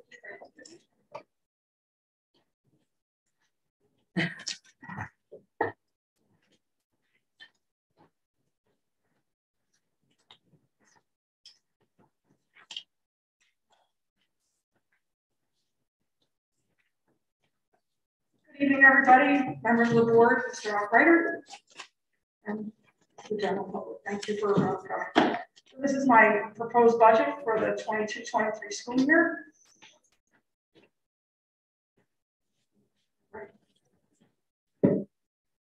I continue to improve room efficiency to better serve the community and to adapt to the new grade banding model.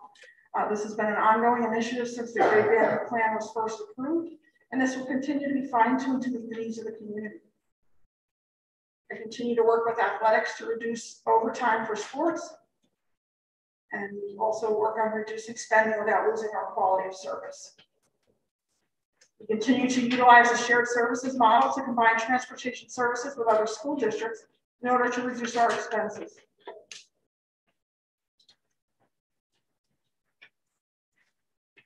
Some enhancements in student safety on the bus for the 22-23 school year. All drivers were recertified in EpiPen administration. Our drivers also received training in diabetic emergencies and protocols for students with seizure disorders. We continue to utilize a web-based training program for all transportation and buildings and grounds personnel. That's through the GCN network that all district staff use, and we use that also as well for the drivers and the custodians. This year, we received delivery on a 72-passenger Type D bus. We also received delivery on a dual-wheeled 6-passenger van outfitted with a wheelchair lift. We replaced 13 adaptive seating devices used for our special needs students that we transport. We were able to secure a vendor for the installation of new lift at the bus garage. Those materials have been ordered, however, due to current issues with acquiring materials, we're still waiting for the installation of that lift. We did receive dates as to when materials are going to start to ship to us, and we just are looking probably at installation over the summer. Just remind the board about what those lifts are. Right. So the lifts that we are looking to replace at the garage are the lifts that we use, obviously, to put the buses on, to do the repairs and do the inspections and everything. And that was in the ban that we put forward last school year. That the public. As we go through my budget, line by line, our non-instructional salaries, it's a 2.1% increase, which reflects the contractual obligations that we have to the CSEA unit. Our non-instructional chauffeurs, that's a 4.3 increase. I'm just looking at perhaps a couple of, to put another substitute chauffeur on the payroll so that I have that person to help fill, where needed. And it's not that person is used hourly. They're not used on a regular basis. They may work, 2 hours one day and not work for a few days. It really depends on what the needs are for that particular day. Okay, for my chauffeurs in the handicap division is also a 2% increase. Non-instructional overtime is a 2% increase. And that's for, field trips and different things of that nature. Field trips, we increased that by 1.2%. We do have groups that are going, classes that are going on field trips right now. We've restricted them to outdoor venues. There's, a few requests for the springtime. I'm anticipating, first of all, everybody wants to go to the Bronx Zoo in the spring. So I'm sure that that will be there. So yes, our students are going on field trips, not as many as they were before. We did have a group from the high school that went to Brewster Ice, the Brewster Ice Arena, but opted for the outdoor venue as opposed to doing the indoor venue. So that was, they had a great time. Hey, and also sports overtime, we've increased that also by 2%, which is also the contractual requirement for CSA. We're negotiating with CSA. We'll start negotiations with CSA. Their contract is up June 30th. So I'm anticipating that it would be a 2% increase. For my equipment line, I didn't increase it at all. Contractual expenditures is 3.3% increase. Those are things like, my radio repair. The company I have my radios through is my routing program, different things of that nature is what comes out of that line. Materials and supplies, that's an increase of 18.8%.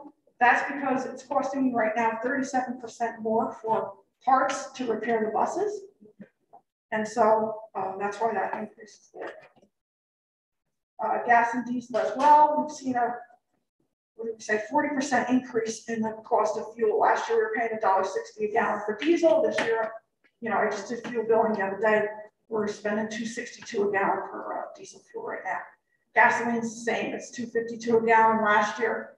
Because it's clearly because of the pandemic and everything that was available last year. We were paying like $1.48 a gallon. For lubrication and oil, same thing, a slight increase there. Tires and chains, also an increase of 20.4%. My auto liability and my umbrella liability, those are 5% increases, and that's kind of like an industry standard, I guess, for next year. My bus garage equipment stays the same. There's no increase there. The bus garage itself, the contractual expenditures, there's no increase there either.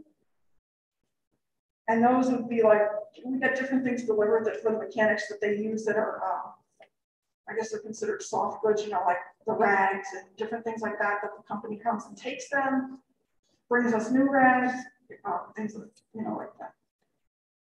Water is the same. Electricity, we increased 7.8%, of course, because of the current climate we're in. Again, liability, property and general liability insurance at the bus garage, that's a 5% increase. And then I did not increase materials and supplies at the bus garage. I left that at $2,000. And I use that to just for office goods and things like that. I have a head driver that's there at the bus garage, so she of course has, paid for different things like that, of that nature comes out there. So my overall increase in my budget was 3.3%.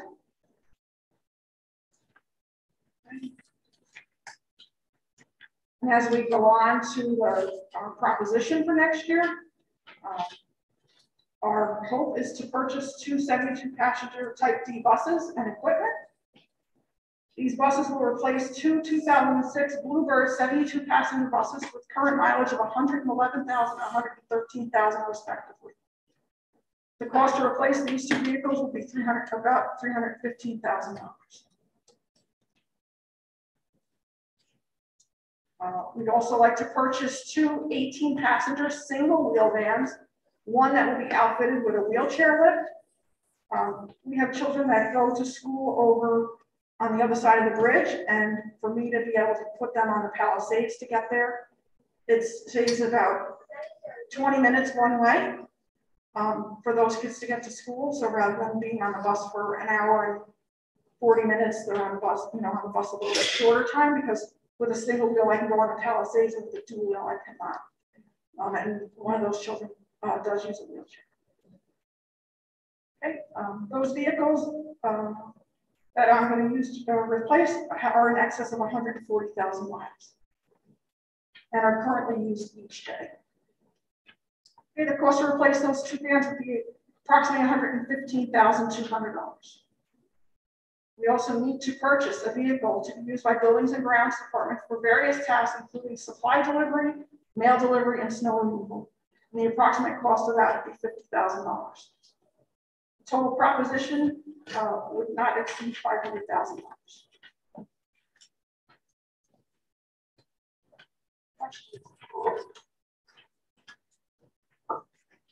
Any questions? Jen? The buses that we replace, do we sell the old ones? Is there a resale value for? So we do have some that we do. I'm sorry. We do have some. Yes, we do sell them.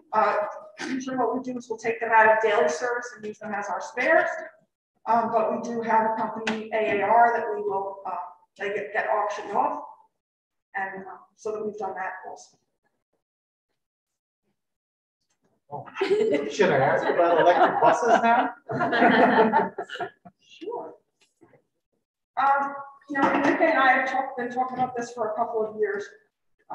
And we've talked with our bus salesman, and we went to Croton and saw them. Lion Electric came down with their bus, and they showed, their bus, and we went for a ride, and Anthony was there also. The technology for electric buses just isn't there yet. And I know what the governor's request is, what her directive has been. I'm the vice president of the State Association of New York Association of People Transportation. So I'm the vice president of that association, and we are working very hard along with our advocate to get the governor to change her drop dead date of 2035. Number one, the infrastructure in the state, the grid isn't going to be able to handle every school district in the state going to electric by 2035. For ourselves here in Hendrick Hudson, we would have to invest a lot of money in the infrastructure at the bus garage in order to be able to support charging stations for buses. And the cost of a bus right now, an electric bus, is $335,000. We right now don't have anything that qualifies us for any grant money for that. But don't you also get savings from a repair standpoint? There's no oil changes, there's no transmission fluid, there's no transmissions to worry about, right? Isn't there a benefit on that side too? Sure, Corey, you and I know that better than anyone. So again, we're talking about $220,000 difference. Well, over the life of the bus, right? 10 years. Yeah, 10 years, that's easily doable. We run the numbers, and here is the problem. Number one, we cannot just buy one. We need to buy 5 or 6. The cost of the infrastructure. Then you have all those buses cannot go far. The most they can go in perfect conditions is 80 miles. And you know that 80 miles in bad conditions can be 60. So we cannot, so we're limited by mileage. We need to have our mechanics, and it's not a big deal, but it's important to be trained in electric. The insurance goes up because you know the danger of dealing with electric rather than a conventional as a mechanic, not as a driver, as a mechanic. We run the numbers, and no one more than me wants that. We're not there yet. I cannot see coming to the board and to the community and asking, instead of 120,000, 300,000. There has to be incentives that are coming. And I want to wait for those incentives rather than pay the difference. What I'm trying to do with this is extend the life of those buses, so when we get the grant, we can buy more. But at this point today, this year, our recommendation is too expensive. Let's wait 1 or 2 years. I didn't realize the rate was so low on the buses. Is that across the board? They're only about 80 miles of range? Yes. Yes, and you have to, and then it's preferred that you charge them on off-peak hours.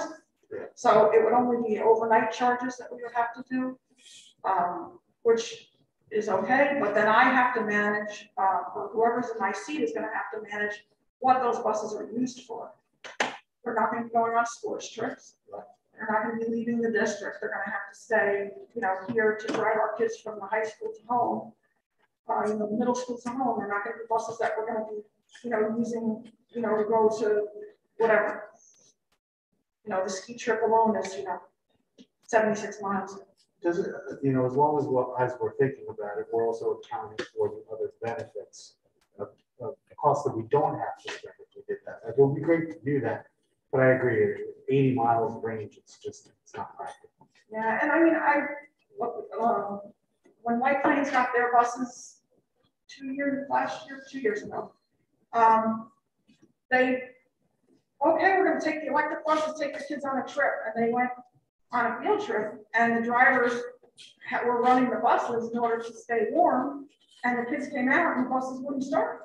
So they had to call and have, regular diesel buses come and pick those kids up to get them back to school, and then they had a tow truck to come and take those electric buses back. That sounds like driver error. But the drivers, they didn't realize that, that they were running the, electric heaters in the bus, and it's running off the power that they have. Yeah, sorry, education error. Absolutely. But I mean, I have other constituents, Suffolk Transportation, they just purchased, 6 buses last year. They're purchasing 6 buses this year. I mean, they're transporting 40,000 kids, but, they're also telling me that, and the island is pretty flat down there, and they have their own issues too. He's getting, on a winter day, he's only getting, about 60 miles on those buses. Yeah, now you have to learn how to use these properly, right? Correct. Really So that's a learning process for everybody, not just the management of it, but also the people who are driving it, and also the mechanics themselves will be trained also on, the maintenance of it. Yeah. All right. Thank you. Any other questions?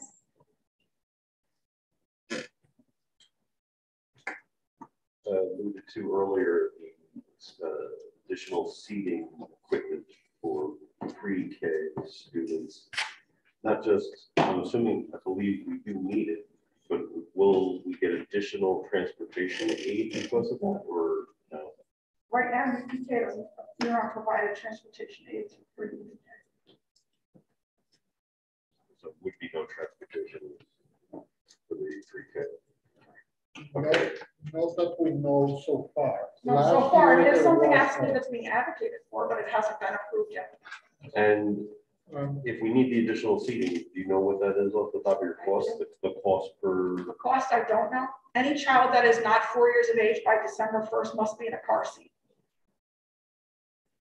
Bill, my personal experience for my kids that went to pre-K, that was 20 years ago, is that they went with the rest of the. On a regular bus. But that was 20 years ago. Okay. So it might not be an issue. Well, it's very different 20 years ago than it is now. There are regulations now. I qualified for So September, October, November till December 1st, they must be in a car seat.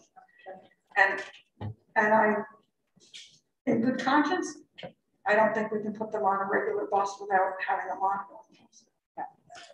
Because if there's an emergency, how are you going to get that child off? How are you going to get all those kids in car seats off of the bus? There's something else to think about. Thank you. Thank you, Liz.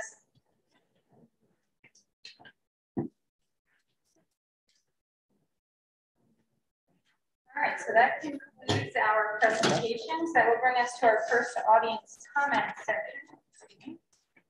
Because we feel community engagement is important, the Hendrick Hudson Board of Education welcomes public comment during this portion of the meeting. Please note that the public comment period is not designed to be a discussion. The board is here to listen. To maintain an orderly meeting, the board has allotted 15 minutes for each public comments period, which may be extended by board consensus. Guidelines for those wishing to address the board are as follows. Each speaker should have signed in with Carmen prior to the public comment section and will be called in the order in which they have signed up. We would ask that groups designate one individual to speak on their behalf. It is not permitted to cede your time to another speaker. When called, please step up to the podium and begin by stating your name and affiliation if applicable. applicable. Letters, petitions, or other written materials should be handed to the district clerk prior to your comments. All comments must be directed to the board. And each speaker is permitted 3 minutes for their comments. It must be recognized by the board president. The board vice president will be timing the comments and will give a 30-second warning to the speaker with a yellow card and indicate when the speaker's time is finished with a red card. The board may limit repetitive comments in order to give time for participants wishing to speak on varied topics, as well as to maintain meeting efficiency.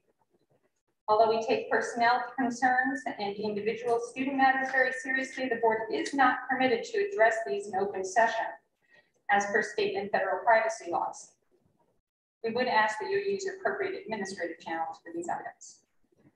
The board expects comments to be made without interference from the audience and in a civil manner, so that our meeting can serve as a model of appropriate civil discourse for our students. In the event the meeting becomes unruly, the board may recess the meeting until order can be restored. Please remember, if you prefer not to participate in the public comments portion of the meeting, written comments to the Board of Education may be submitted in lieu of speaking. Please see the agenda or the district website for contact information. Carmen is our first speaker this evening. Our first speaker tonight is Dana Goyer.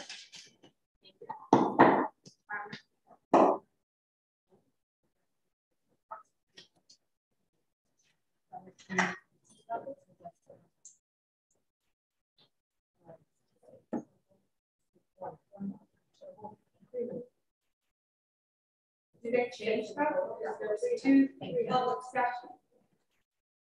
There was comment on agenda items and comment on non-agenda items.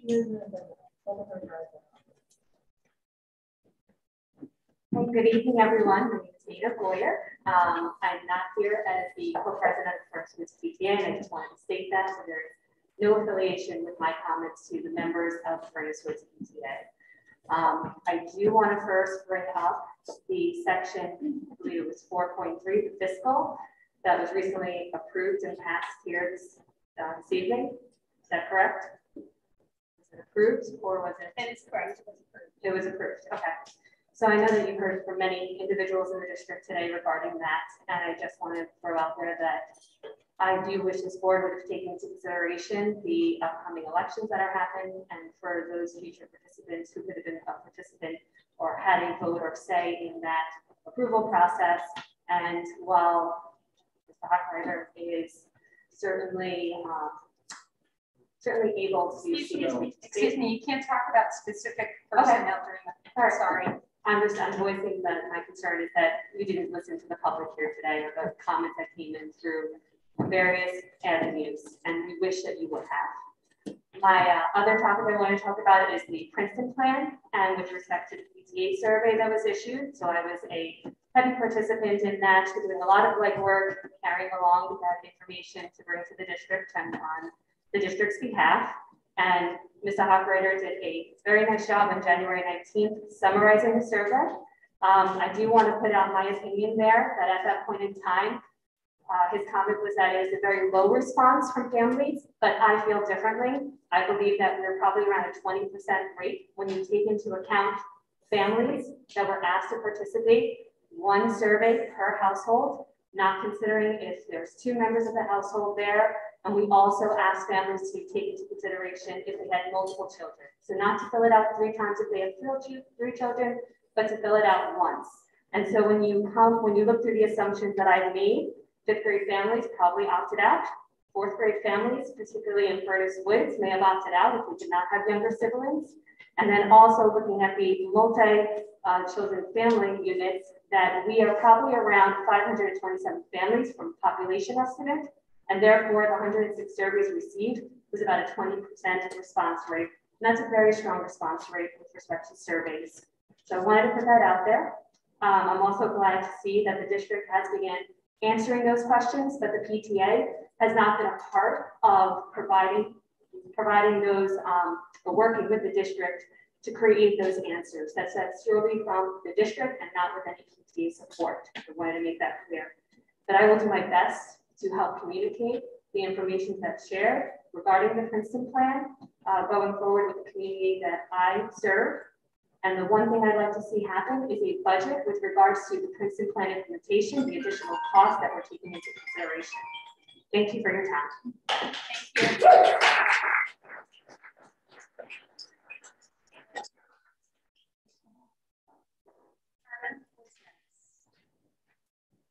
Our next speaker is Kristen Irwin.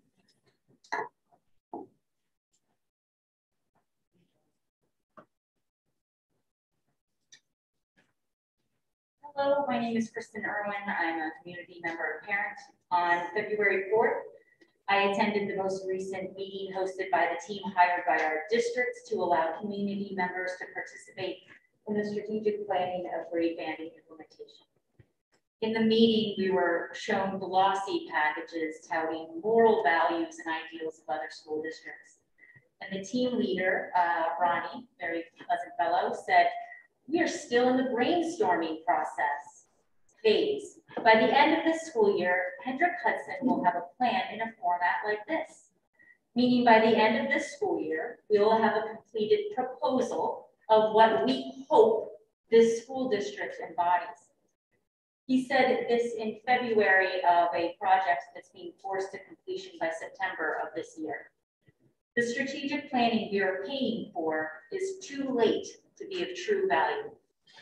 We do not have a plan, and this administration and board expects it to efficiently relocate 3 elementary schools this summer. But we did receive a cute little information timeline in our emails. Now we've all heard the cliche, you want good, fast, and cheap, but can only have 2 at one time. The district has decided for us that this change is going to be done fast. But we know for certain that this change will be done well because you have a community of amazing teachers and parents who refuse to fail. So that leaves us with a very expensive transition to the Princeton plan. Is it prudent to force implementation of grade banding during an inflated economy, as referenced by Liz and Anthony, during a global pandemic, during the demolition of a nuclear power plant next to an industrial gas pipeline, next to our elementary school? What if these rushed changes are actually squandering the 10 years of operation costs already set aside for the district? You have a moral obligation to put children's health and safety ahead of administrative ease. The extension of Mr. Hawkreiter's contract is immoral and You're talking about specific personnel. Okay. The extension of a contract. Okay. Extension of the superintendent's contract until everyone has been presented with PhD level research positively backing the transition to grade banding is an imprudent decision. Thank you so much.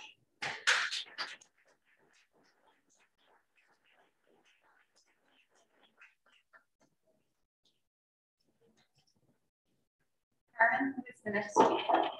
John DeBenedictis.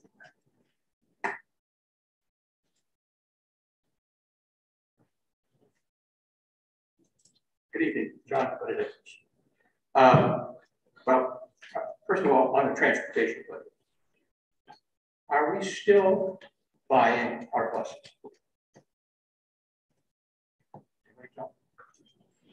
Do we still buy them? Yes. I mean, This is not a discussion, John. I'm sorry? This is not a discussion. You make comments. If you have questions about the transportation budget, you can contact Liz Gilliam. All right, well, again, we shouldn't be, at this point in time, all major transportation systems usually reach whatever the equipment is. I mean, having tremendous amount of aviation experience, there's no company that I know that would buy the equipment. In other words, every one of them is leased, okay? And I don't understand why the district doesn't lease their buses. But that's cool, okay. I want to talk about the fine arts program, okay? These kids that were up here tonight, I don't think you have any real idea unless one of your children happens to be one of them. How great these kids are. I mean, they're not just good. They are great. This is not playing some Division III participation trophy league. Okay? These kids have come up through the ranks from middle school. They go to the New York State thing every year. They have to be awarded a certain number of points. Then they actually audition again. Then they have to make almost like an audition tape.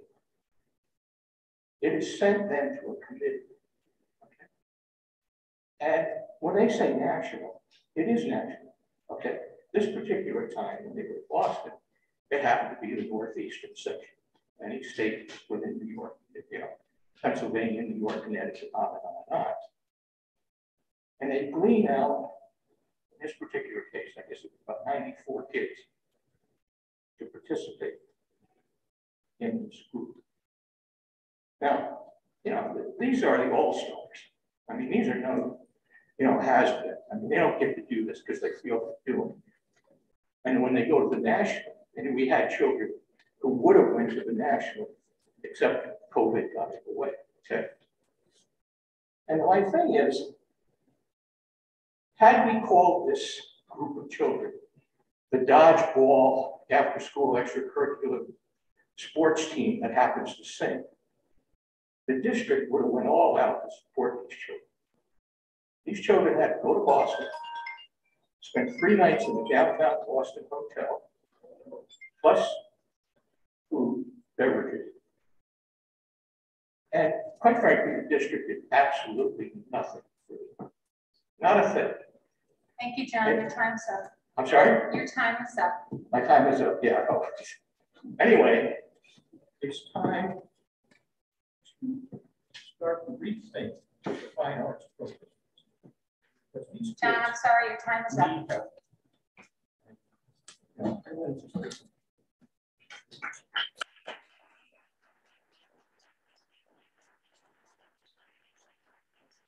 you for your comments about our wonderful art and music department. Our next speaker is Stephanie Hickey.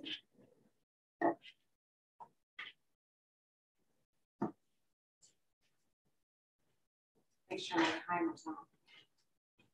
3 minutes. I want the people to see at home that I've sat for 2.5 hours and I have 3 minutes to talk. Timer's on.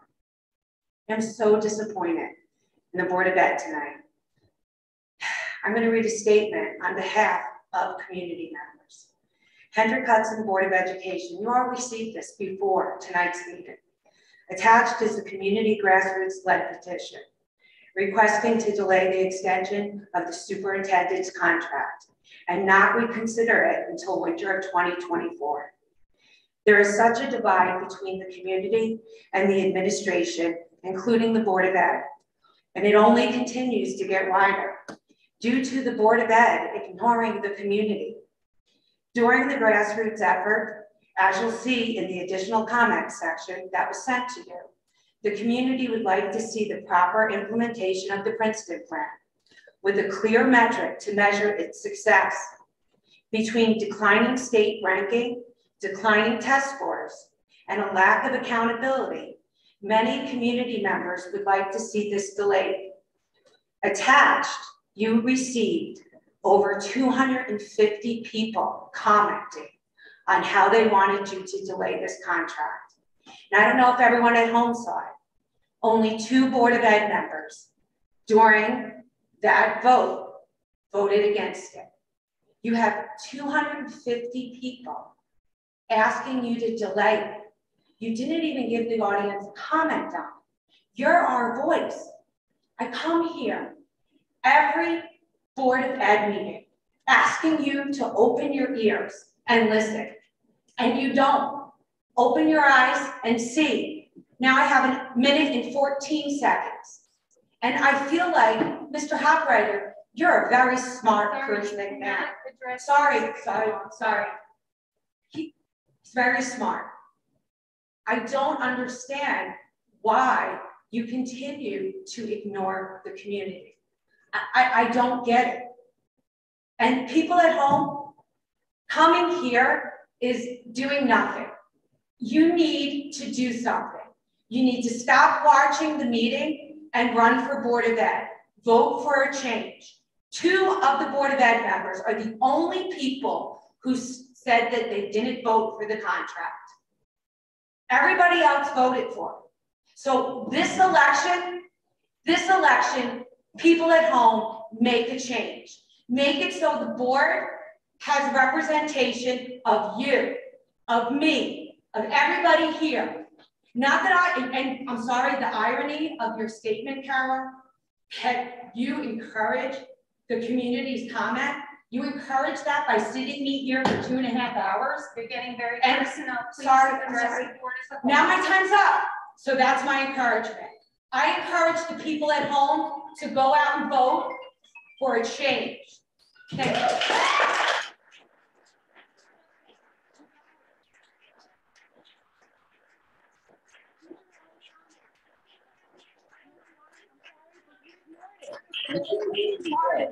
You already got it. You got it.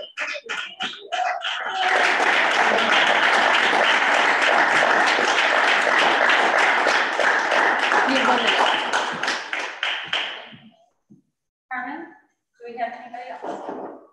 Our next speaker is Mary Hillman.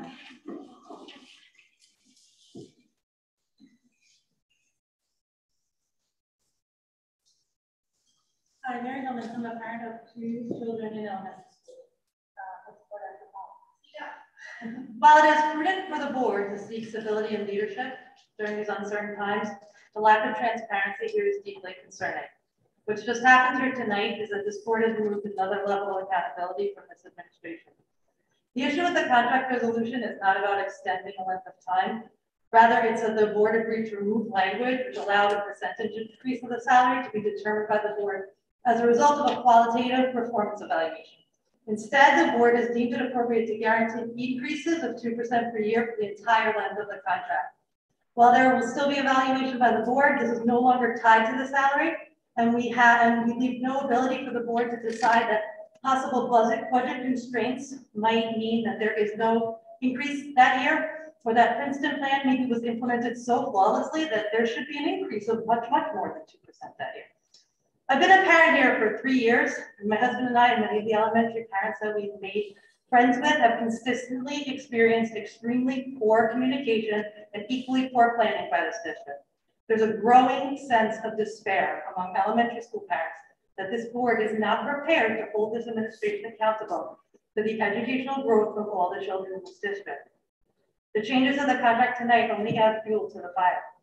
As members of this board, you have a duty to ensure that you are looking out for the community that you claim to serve.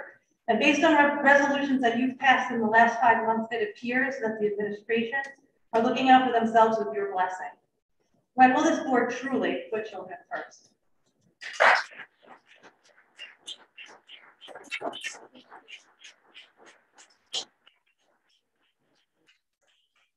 Carmen, do we have any more speakers for agenda items? We do not. Okay. That brings us to our committee reports. Anybody have committee reports? All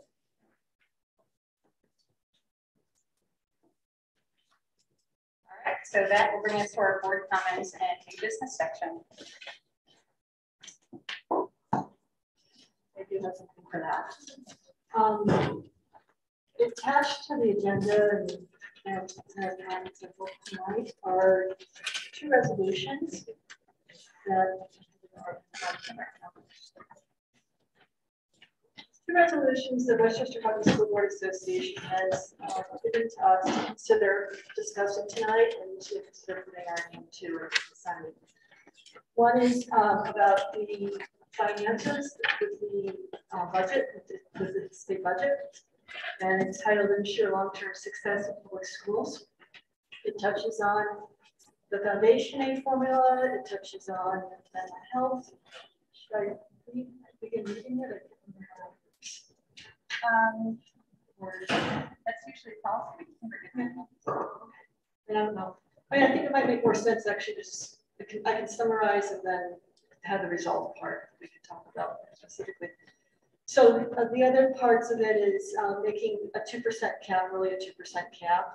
There's been situations in our district where we've had a negative tax cap in years past. So trying to make it to really 2% means 2%. The other thing was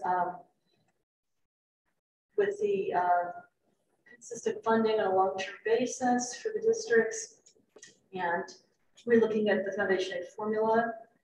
The other idea was to increase funding for district-provided pre-K programs, which we've been discussing tonight. So they would like, the West District Women's School Board Association is uniting behind this idea of advocating for additional funding for the pre-K programs. And the other part is the zero emission school buses, more funding to make that happen if that's going to indeed happen. And talking about the electric charging facilities and those expenses as well for the buses. And workforce retraining too. Then the last part of it has to do with the open meetings law, which we've talked a lot about in our district.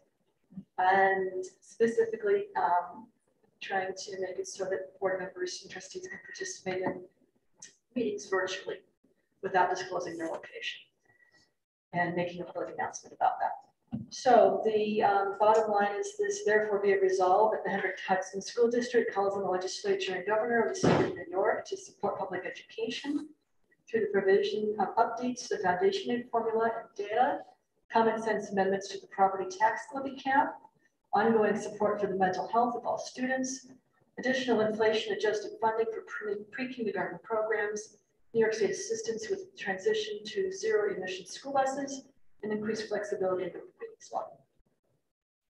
Does anybody have any questions or comments about this resolution?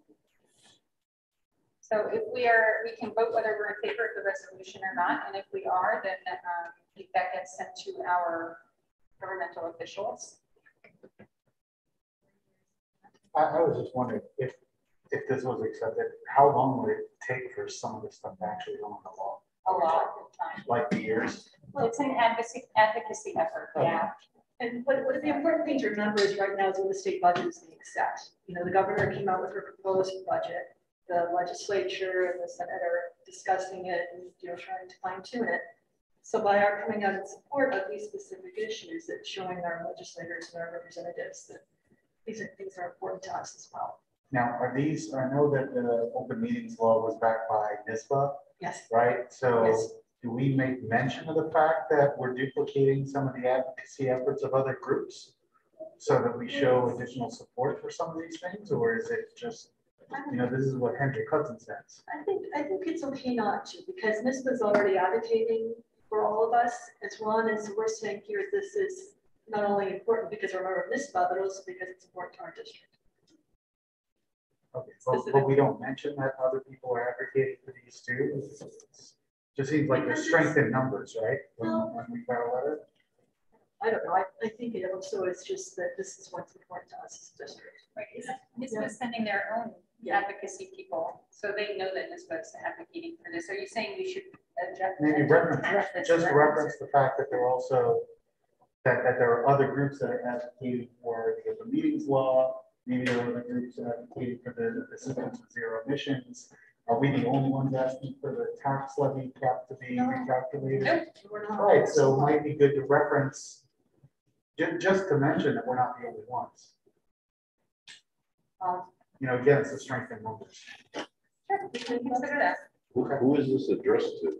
It's going to be going to our list people are on this list. Sandy Gila, Pete Carcom, Kathy Hockle. Okay, good. It's going it's going to Andrew Stewart Cousins, Michael Benedetto, Shelley Mayer, Dr. Mary Bassett, who's the commissioner of New York State Department of Health, Minnie Rosa, New York State Ed, Lester Young, our chancellor, Board of Regents, Grant Willis, who's the regent for our area, and then also Karen Melange, who's the executive director of West Point. I don't know to say if there's other people doing it. I mean, they're going to get contacted by the other people. For us to say it, I don't know that it adds any value per se. It's your fault. I was writing a letter. I would want to have the strength of numbers to say, hey, we're not the only ones here. This is how we feel. And by the way, we're not the only ones who want this to happen. So that way, there aren't multiple people working on multiple letters addressing them. know, there might be one person. Well, that's why I asked who it's going to, like if this was going to a larger organization that has the support of all the districts. Right, well, it is going to Westchester Public School Board Association. And are they forwarding it up? We're forwarding it to our representatives directly, and then in addition, we're copying it to Westchester Public School Board. Usually what those districts will do is say, we represent 98 school districts in the lower Hudson Valley, and it's unanimous consent to. I think that's where that's going to happen. Yeah, I think that's the one important thing for that, right? Because then I think there's value. It's already underway. The School Board Association having, saying we have the support of all these districts, and not just individual. I mean, we can adjust the resolution language if we want to approve it conceptually. We can tweak it to say that we join other advocacy efforts, including. Yeah, because otherwise it just sounds like you're raising your hand and saying, "Oh, all these people are doing the same way. Me too," right? It doesn't sound like we're taking any kind of leadership role in this. We're just providing an endorsement to something that's already been done. Okay. All right, well, next question. All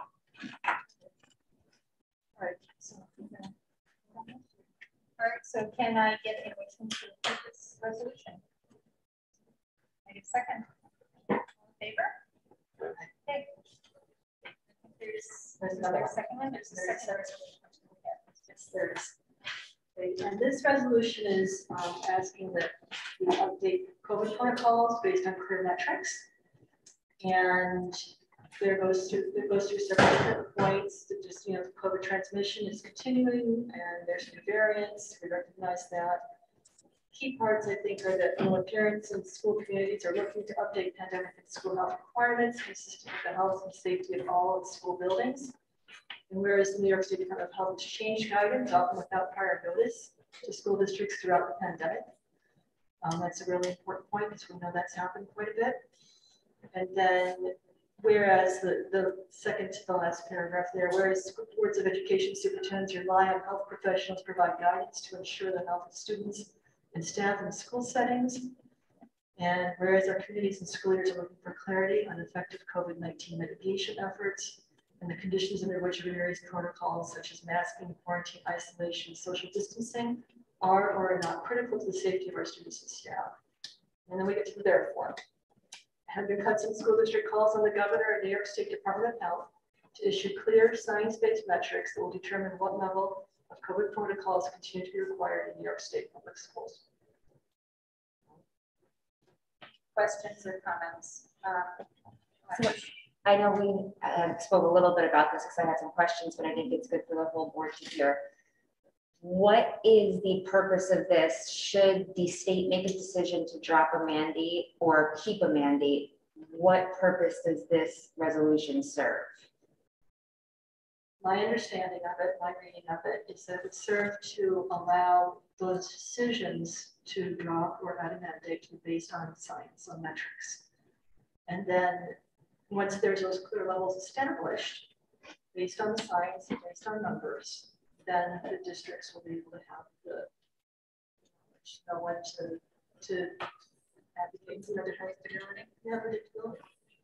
So everybody knows that when this certain level is reached, then we can take off our masks. But that's the state. The state's going to decide if we could take off a mask. They would determine what the levels need to be for it to be safe. So then who enforces? So a year ago, ish, feels like a decade, the former governor had put school communities into 3 different color zones based on infection. Mm-hmm. There was a whole host of things that were supposed to happen. The infection rate got so crazy so quick. He abandoned that quickly because no one could really catch up to what the metric was because no one knew what it was. It was just infection. What we're calling on the governor and the Department of Health to say, if you're going to reduce the mask mandate, if you're going to put that decision on each 723 school boards in the state, what are the criteria that those school boards should be using so there's some uniformity? Because our school district's only 22 square miles. We have people, majority of our teachers don't live in our school community. So we need to have a metric recommended by the health professionals, not necessarily by us. We shouldn't be making that decision as to how that could inform our judgment. Or if the governor is going to say, we want to have whatever the metric is, fill in blank. We want to have an infection rate of under 4% of every, every tested child between ages 5 and 18.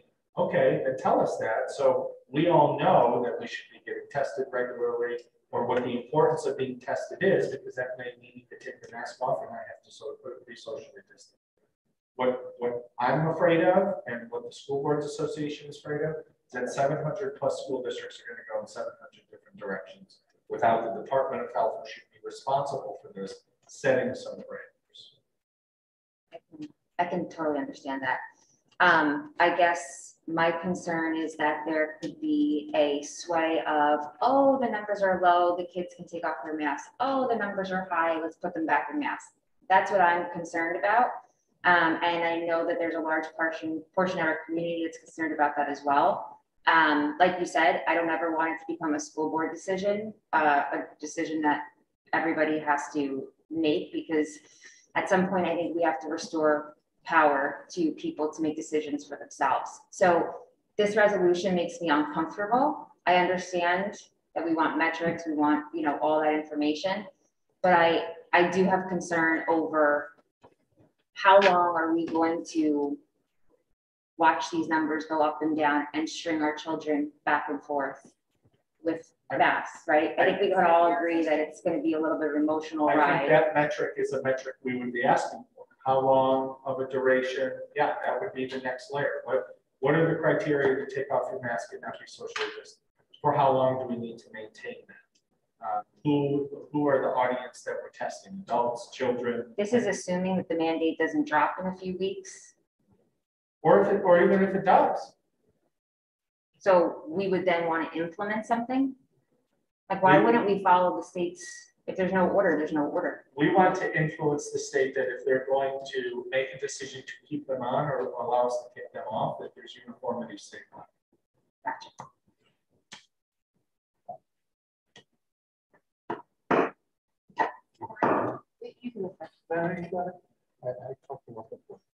So you want the state to make it, like we agree, we want the state to make a decision. We're not making a decision of having a policy. Or is that what this? It would be the state creating guidelines with the Department of Health specifically, right? So the state Department of Health would be the ones creating guidelines for the districts to know what the right thing is to do with health decisions. I just had the same question as before. Are we the only ones doing this, or are there a whole bunch of other districts doing this too? Yeah, this is again Westchester Putnam is the one who put this resolution, drafted it together. Districts within our region are being invited to also submit, some things similar or use their template even, which is what we have up here. And then this was also advocating for these things. And the School Boards Association, the Council of School Superintendents is also the State Superintendents Council, our Regional Superintendents Council, I think I sent it to the board back in early January, sent a similar letter saying, don't just drop this. If you're going to drop it on us, then give us a metric that is uniform statewide, because otherwise we're going to have a debate on what we believe the metric should be, and our metric might be different than literally a mile down the road is a different school district, and they have a completely different. Right? That's not the core competency of our work, is to determine what the metrics are to keep them asking understanding the state of social system. So do we think it would just be helpful to put in some wording to say we're not doing this on our own? Because this letter as it stands looks like Hendrick Hudson is doing this. Well, there's power. If Senator Harkin were here, Assemblywoman Galen, the greater the volume of information they receive from small groups, and then groups represent school districts, and then groups represent school districts. If we leave it just to our association and not pepper them on our own, I think we're missing out. I'm saying just reference the fact that there are other people doing this besides us. Sure, we can change the resolution. Say we join other agencies. Yada, yada, yada. Perfect. Thank I you. do appreciate consistency throughout the state, and that the State Department of Health should be setting the standard. But I am very concerned about asking for a locked-in metrics. I mean, we've been in a year and a half, almost actually 2 years now, of constant change between the initial virus, trying to figure out how it's transmitted. Is it by touch? Is it by air? How to try to cure people, how to vaccinate people, better cure people, new variant. I think to ask someone to lock into a metrics just to make everybody feel good is unrealistic. I like the consistency part, and I feel it should come from the state, but it should. I think it's better to leave it at the state level for the decision instead of the state just give us metrics so we can figure it out ourselves. Is how I feel about this, because this is fluid and forever changing, and by the time they issue it, it'll be close to outdated probably, the way the information changes on this. So I'd have to say, as is, I'm not supportive.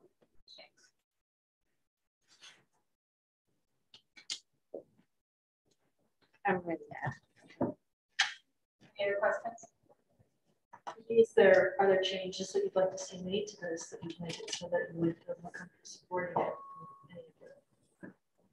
Since this is our district's, you know, we don't have to take it or leave it. We could make changes. I would be comfortable if we were asking for continued or better state Department of Health guidance on an ongoing basis, but not to give us a metric where we got to figure it out on our own. No, the metric would prevent us from figuring out. Yeah, but we're still going to be interpreting, and it's going to be outdated by the time we get it. It's my fear. Yeah, I don't know that we can help that. I don't know that there's anything we can do to control that. Yeah, there are a lot of outdated guidance that's still out there from the state and CDC, and that gets revised when they get to it. I hear what you're saying. I don't know that we can have a resolution. Come up with a plan and stick to it and don't change your mind. Well, it sounds like they're trying, this is trying to get it out of the state hands and put it at, you're saying we're fearing that they're going to put it down to our level. I'm saying just tell the state, no, keep it at the state level for the decisions. Don't let the districts make the decision on their own. That's what I was trying to do. Yeah, thank you for articulating. That's exactly what I was thinking. Thank you for articulating it so well. That it should never be kicked down to the local level. That no one here should be making these sort of decisions ever. So I don't know if I would support it either. I see two board trustees on that side of the table shaking their heads. Do you want to refute that? No. I was saying I should not make those. This means agreeing. Yes, okay. we agree. Yes, sorry. All right, so why don't we work on the wording on this one and then bring it back again next time? Or sure. We do that? Resolution and board. It's a resolution the board would pass, and so we can figure out what to do with it. So what is the wording of what we're proposing? Like, what is the principle behind what we're going to propose instead? Because when I read it, and I 100% agree with Bill and what he said. I just don't think that there's a purpose for this resolution. Right? I don't know how. Well, you could add on to the sentence and say and prohibit school districts from making an independent decision. So we're just asking them to have their own metrics. Well, their metrics are going to be for us. The metrics are going to be for schools in New York State. For a school in New York State to not have to wear a mask, we say X. But I think that, to Bill's point, that things are so fluid with this, and we don't know if the next variants could be less, impactful. They could be more impactful. We don't know, and these things are going to be changing so quickly that for them to put out defined metrics, I think puts the local districts at risk. From what I remember reading about this, it is intended to be fluid with the metrics too. I mean, that those are supposed to be adjustable as well, because it says in the very first line, they realized that the health professionals have developed vaccines, medical treatments, health protocols, and that COVID-19 transmission continues with the evolution of variants. It's just, I didn't feel that this was one set of metrics and we're done. It seemed to me like I was reading it to me that there was going to be additional things as the situation changed. Yeah, just, based on what I've seen with the history of the state, is they're not good at getting things out on a timely basis, right? And, for us to be requesting them to do that is, I think, I don't think it's going to happen, right? So what is this resolution really going to accomplish? What are we trying to get from this resolution? Because if we're asking for metrics that are fluid and flexible and set to us timely, we're not going to get that as much as we want. That's better than them saying, okay, 700 school districts, you figure it out. I would rather say something like that, but say, we'll advocate that, all decisions need to be at the state level, but we should not be making this. We can make decisions at the district level, but the request for metrics on a timely basis, it's just it's wasted.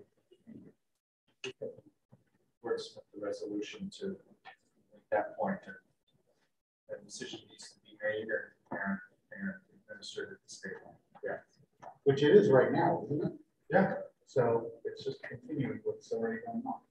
They don't have metrics for us at the Right. state level. They're just sort of saying on Friday, okay, you're going to do this on Monday. That's the issue. Erie County and Buffalo has a lower infection rate than Westchester.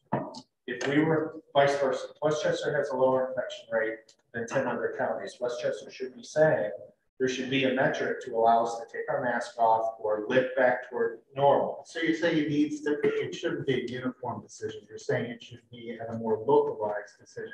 But what we saw the last time the state did that was that it was a mess.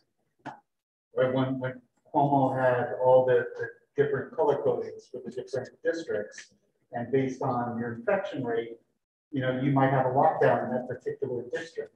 That didn't work out well at all. Right, because all that would happen is that people would go into the next location and do whatever they do. Yeah, one of the issues, obviously, our part of the state got hit first almost 2 years ago. And when the state was shut down, the rest of the state that didn't experience what we did threw their arms in. So what are you talking about? Why is this a broad brush approach? Just because they have a problem doesn't mean we should have a problem. At the time, there was very limited information. Then it switched. Our summer had a low infection rate, and the rest of the state was wild with infection rate. And then we started to learn a little bit about the virus and started to figure out maybe there should be a relationship between infection rate in your town, county, school district, whatever, and not have it be uniform. So like only the state can tell a county health department what to do. So that may be the play. The play may be create metrics and allow each county health department, to mandate what the rules will be that will include their schools, public spaces, what have you. We don't know that. I think to have that level of specificity in a resolution narrows our advocacy to say we just need metrics. They will flow to the county, and then the county who we meet with every Monday, we talk about this. That should be clearer. I understand the concept of regional metrics and regional implications versus city or some of those business districts that they originally have. But the wording of this doesn't reflect what we just talked about. Right, do you want to help work on the wording and then I'm we'll bring it always, back next time? I'm always happy I to know, rewrite that stuff. I've been So, wordsmithing, so. yeah. Thank you. Yeah, I appreciate that. Yeah, I don't know. And Bill, you're volunteer too. Can you send You're volunteer. when you wordsmith it, will you send it out so we can all review it? Sure. Yeah, Then we yeah, can for all everybody. wordsmith it too. But I have a question. But I got the last resolution you just talked about. These things take a long time. To become law, if they become law, some of those other. So advocating, you think it will help with decision? Right, but there's like going to be decisions coming quickly. Yeah. Hopefully changes, Hopefully. updates. Do you have any? I know it's supposed to be February, now it's like March 2nd. Is that the next update from the governor on this topic? I think she'll she'll give an update when she's ready. What we're hearing is that March 4th, she would have some sort of either update or announcement. I think the fear is, what happens after spring break? Or winter break, I'm sorry. What happens after winter break in terms of infection? Because what we do know is after Thanksgiving and after Christmas and New Year's, we have a little spike. And so they don't know. Other states around us have created metrics to, reduce the masking or social distancing, so on and so forth. And, that's better than nothing. And that's sort of the ask right now is give us something aspirational to communicate or share with our community. Say, if you don't like your mask, here's what we need to do to take it off. As opposed to the 7 of you guys voting on it. Oh yeah, no, Yeah, never. Right. Yeah. Because right now there's 0 metric. There's none. Yeah. Is a bad one better than none? I guess that's the question. Yeah. All right, anybody else have anything for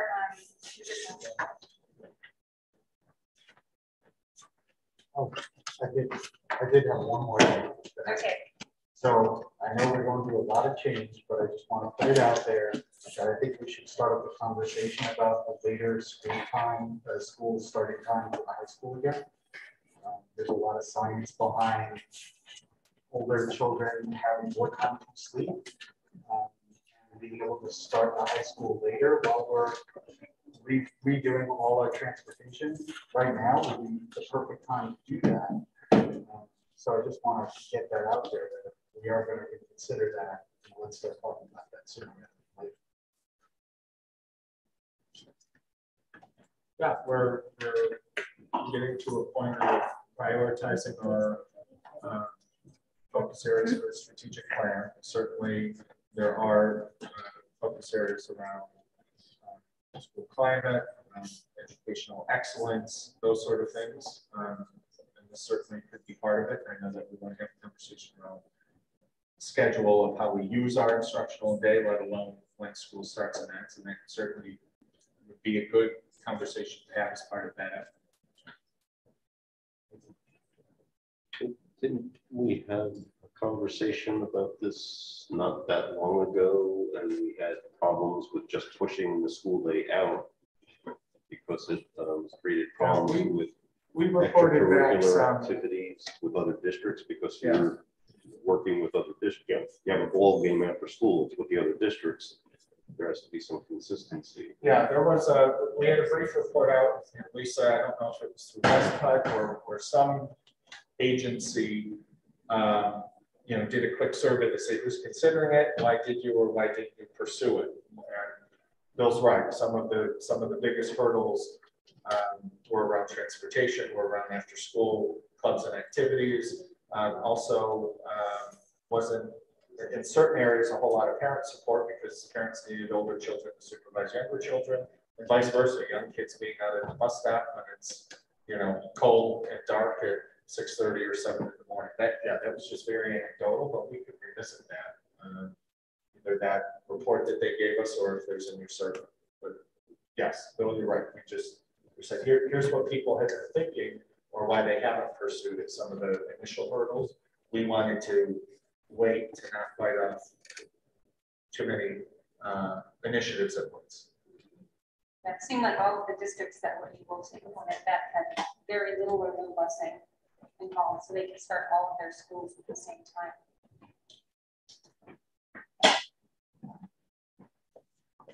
So we're just letting it go. No, we're going to forget it some more. Okay, thank you. It's important, it's an important part of our teenagers' lives. Yeah. Thank you. Just rehashing what we found out last time. All right.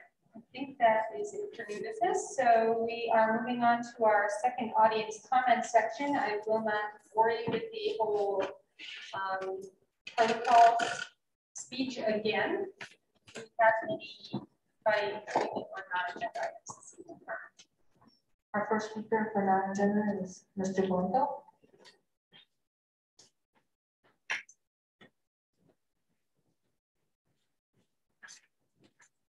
Good evening, everyone. I'm sure everybody's glad to see me after 10 p.m., but thank you for having me back.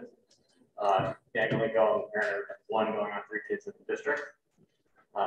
So, Mr. Superintendent, I'll be the first person to acknowledge that I've been very hard on you in this forum. I'll also be the first to commend you for all the effort and dedication you put into the community on behalf of the community to fix the budget all blown by the Indian Point closure. But the reason I keep coming back to this forum is that I want the same energy you put on the budget to put on school safety. My fear is that if the demolition and pipeline safety question is settled. And the reason I fear that is because of what I see in public. Since the last meeting, I went back to every agenda since the beginning of 2020. And over that time period, correct me if I'm wrong, but I think you've only spoken about demolition twice.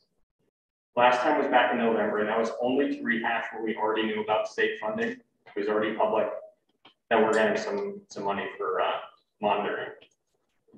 So I'm telling again, we have a major deficit in confidence around the safety of the schools during the demolition, and we need you to be our advocate, even if you think my concerns are BS. We want to see you asking hard questions of Hendrick, Holtec, PHMSA, NRC, and the rest of the alphabet soup. I'd be delighted to write the questions for you. Just let me know. If you're intent on keeping schools open near open air demolition, why not wage a very public campaign for this, against the state, NRC, Holtec, or others to upgrade school air filtration equipment to the very top of the line? I haven't met a single person that believes that no dust will leave the site during the demolition.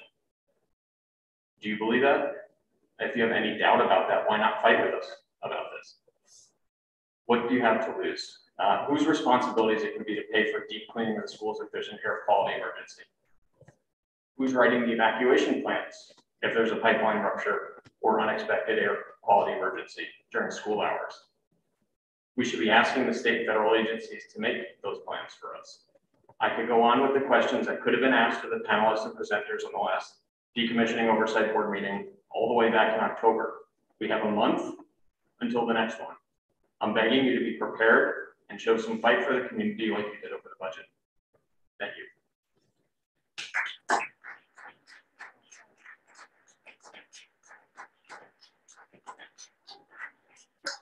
Do you have another speaker? To Mr. Neil McNeil.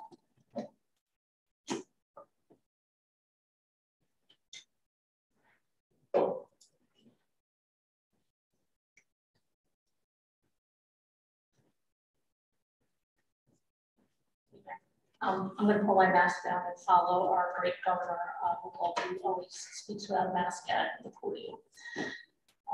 Per a statement from Governor Hochul, I quote, Ms. McNeil, I'm sorry, but in school buildings, you do have to she shoot was mask at a on. picture, if you want to see it, with her in the school building with the kids with no mask on. She's not here. I know, well, I'm just following her lead. So, Ms. McNeil, please put your mask back on. I'm sorry. and also the people that watch it when there's hearing impaired that have difficulty. Ms. McNeil, please put your mask back on. Okay.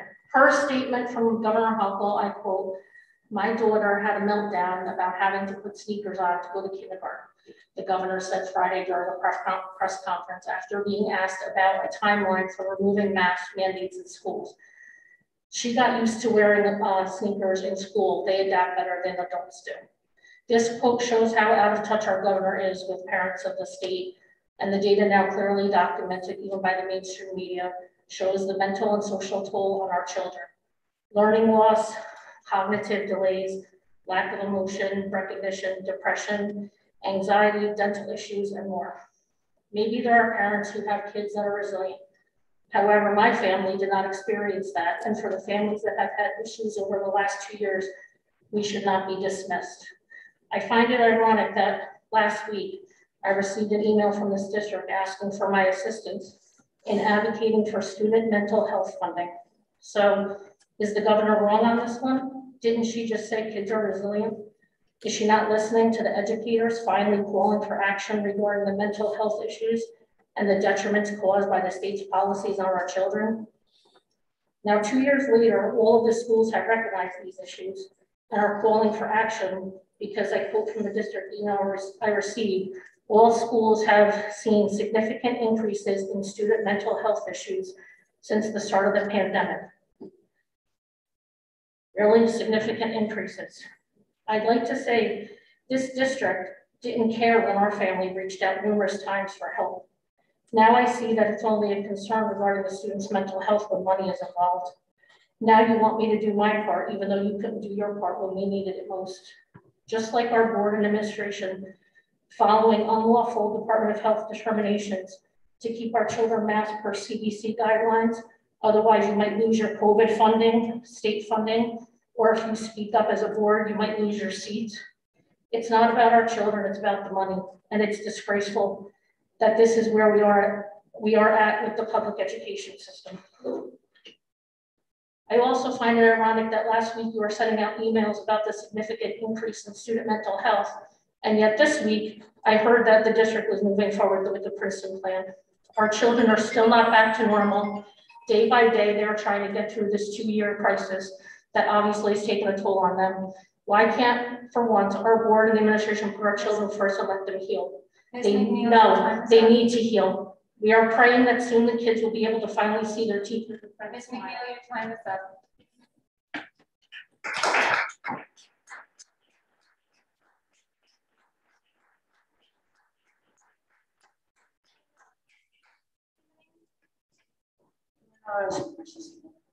I'm sorry?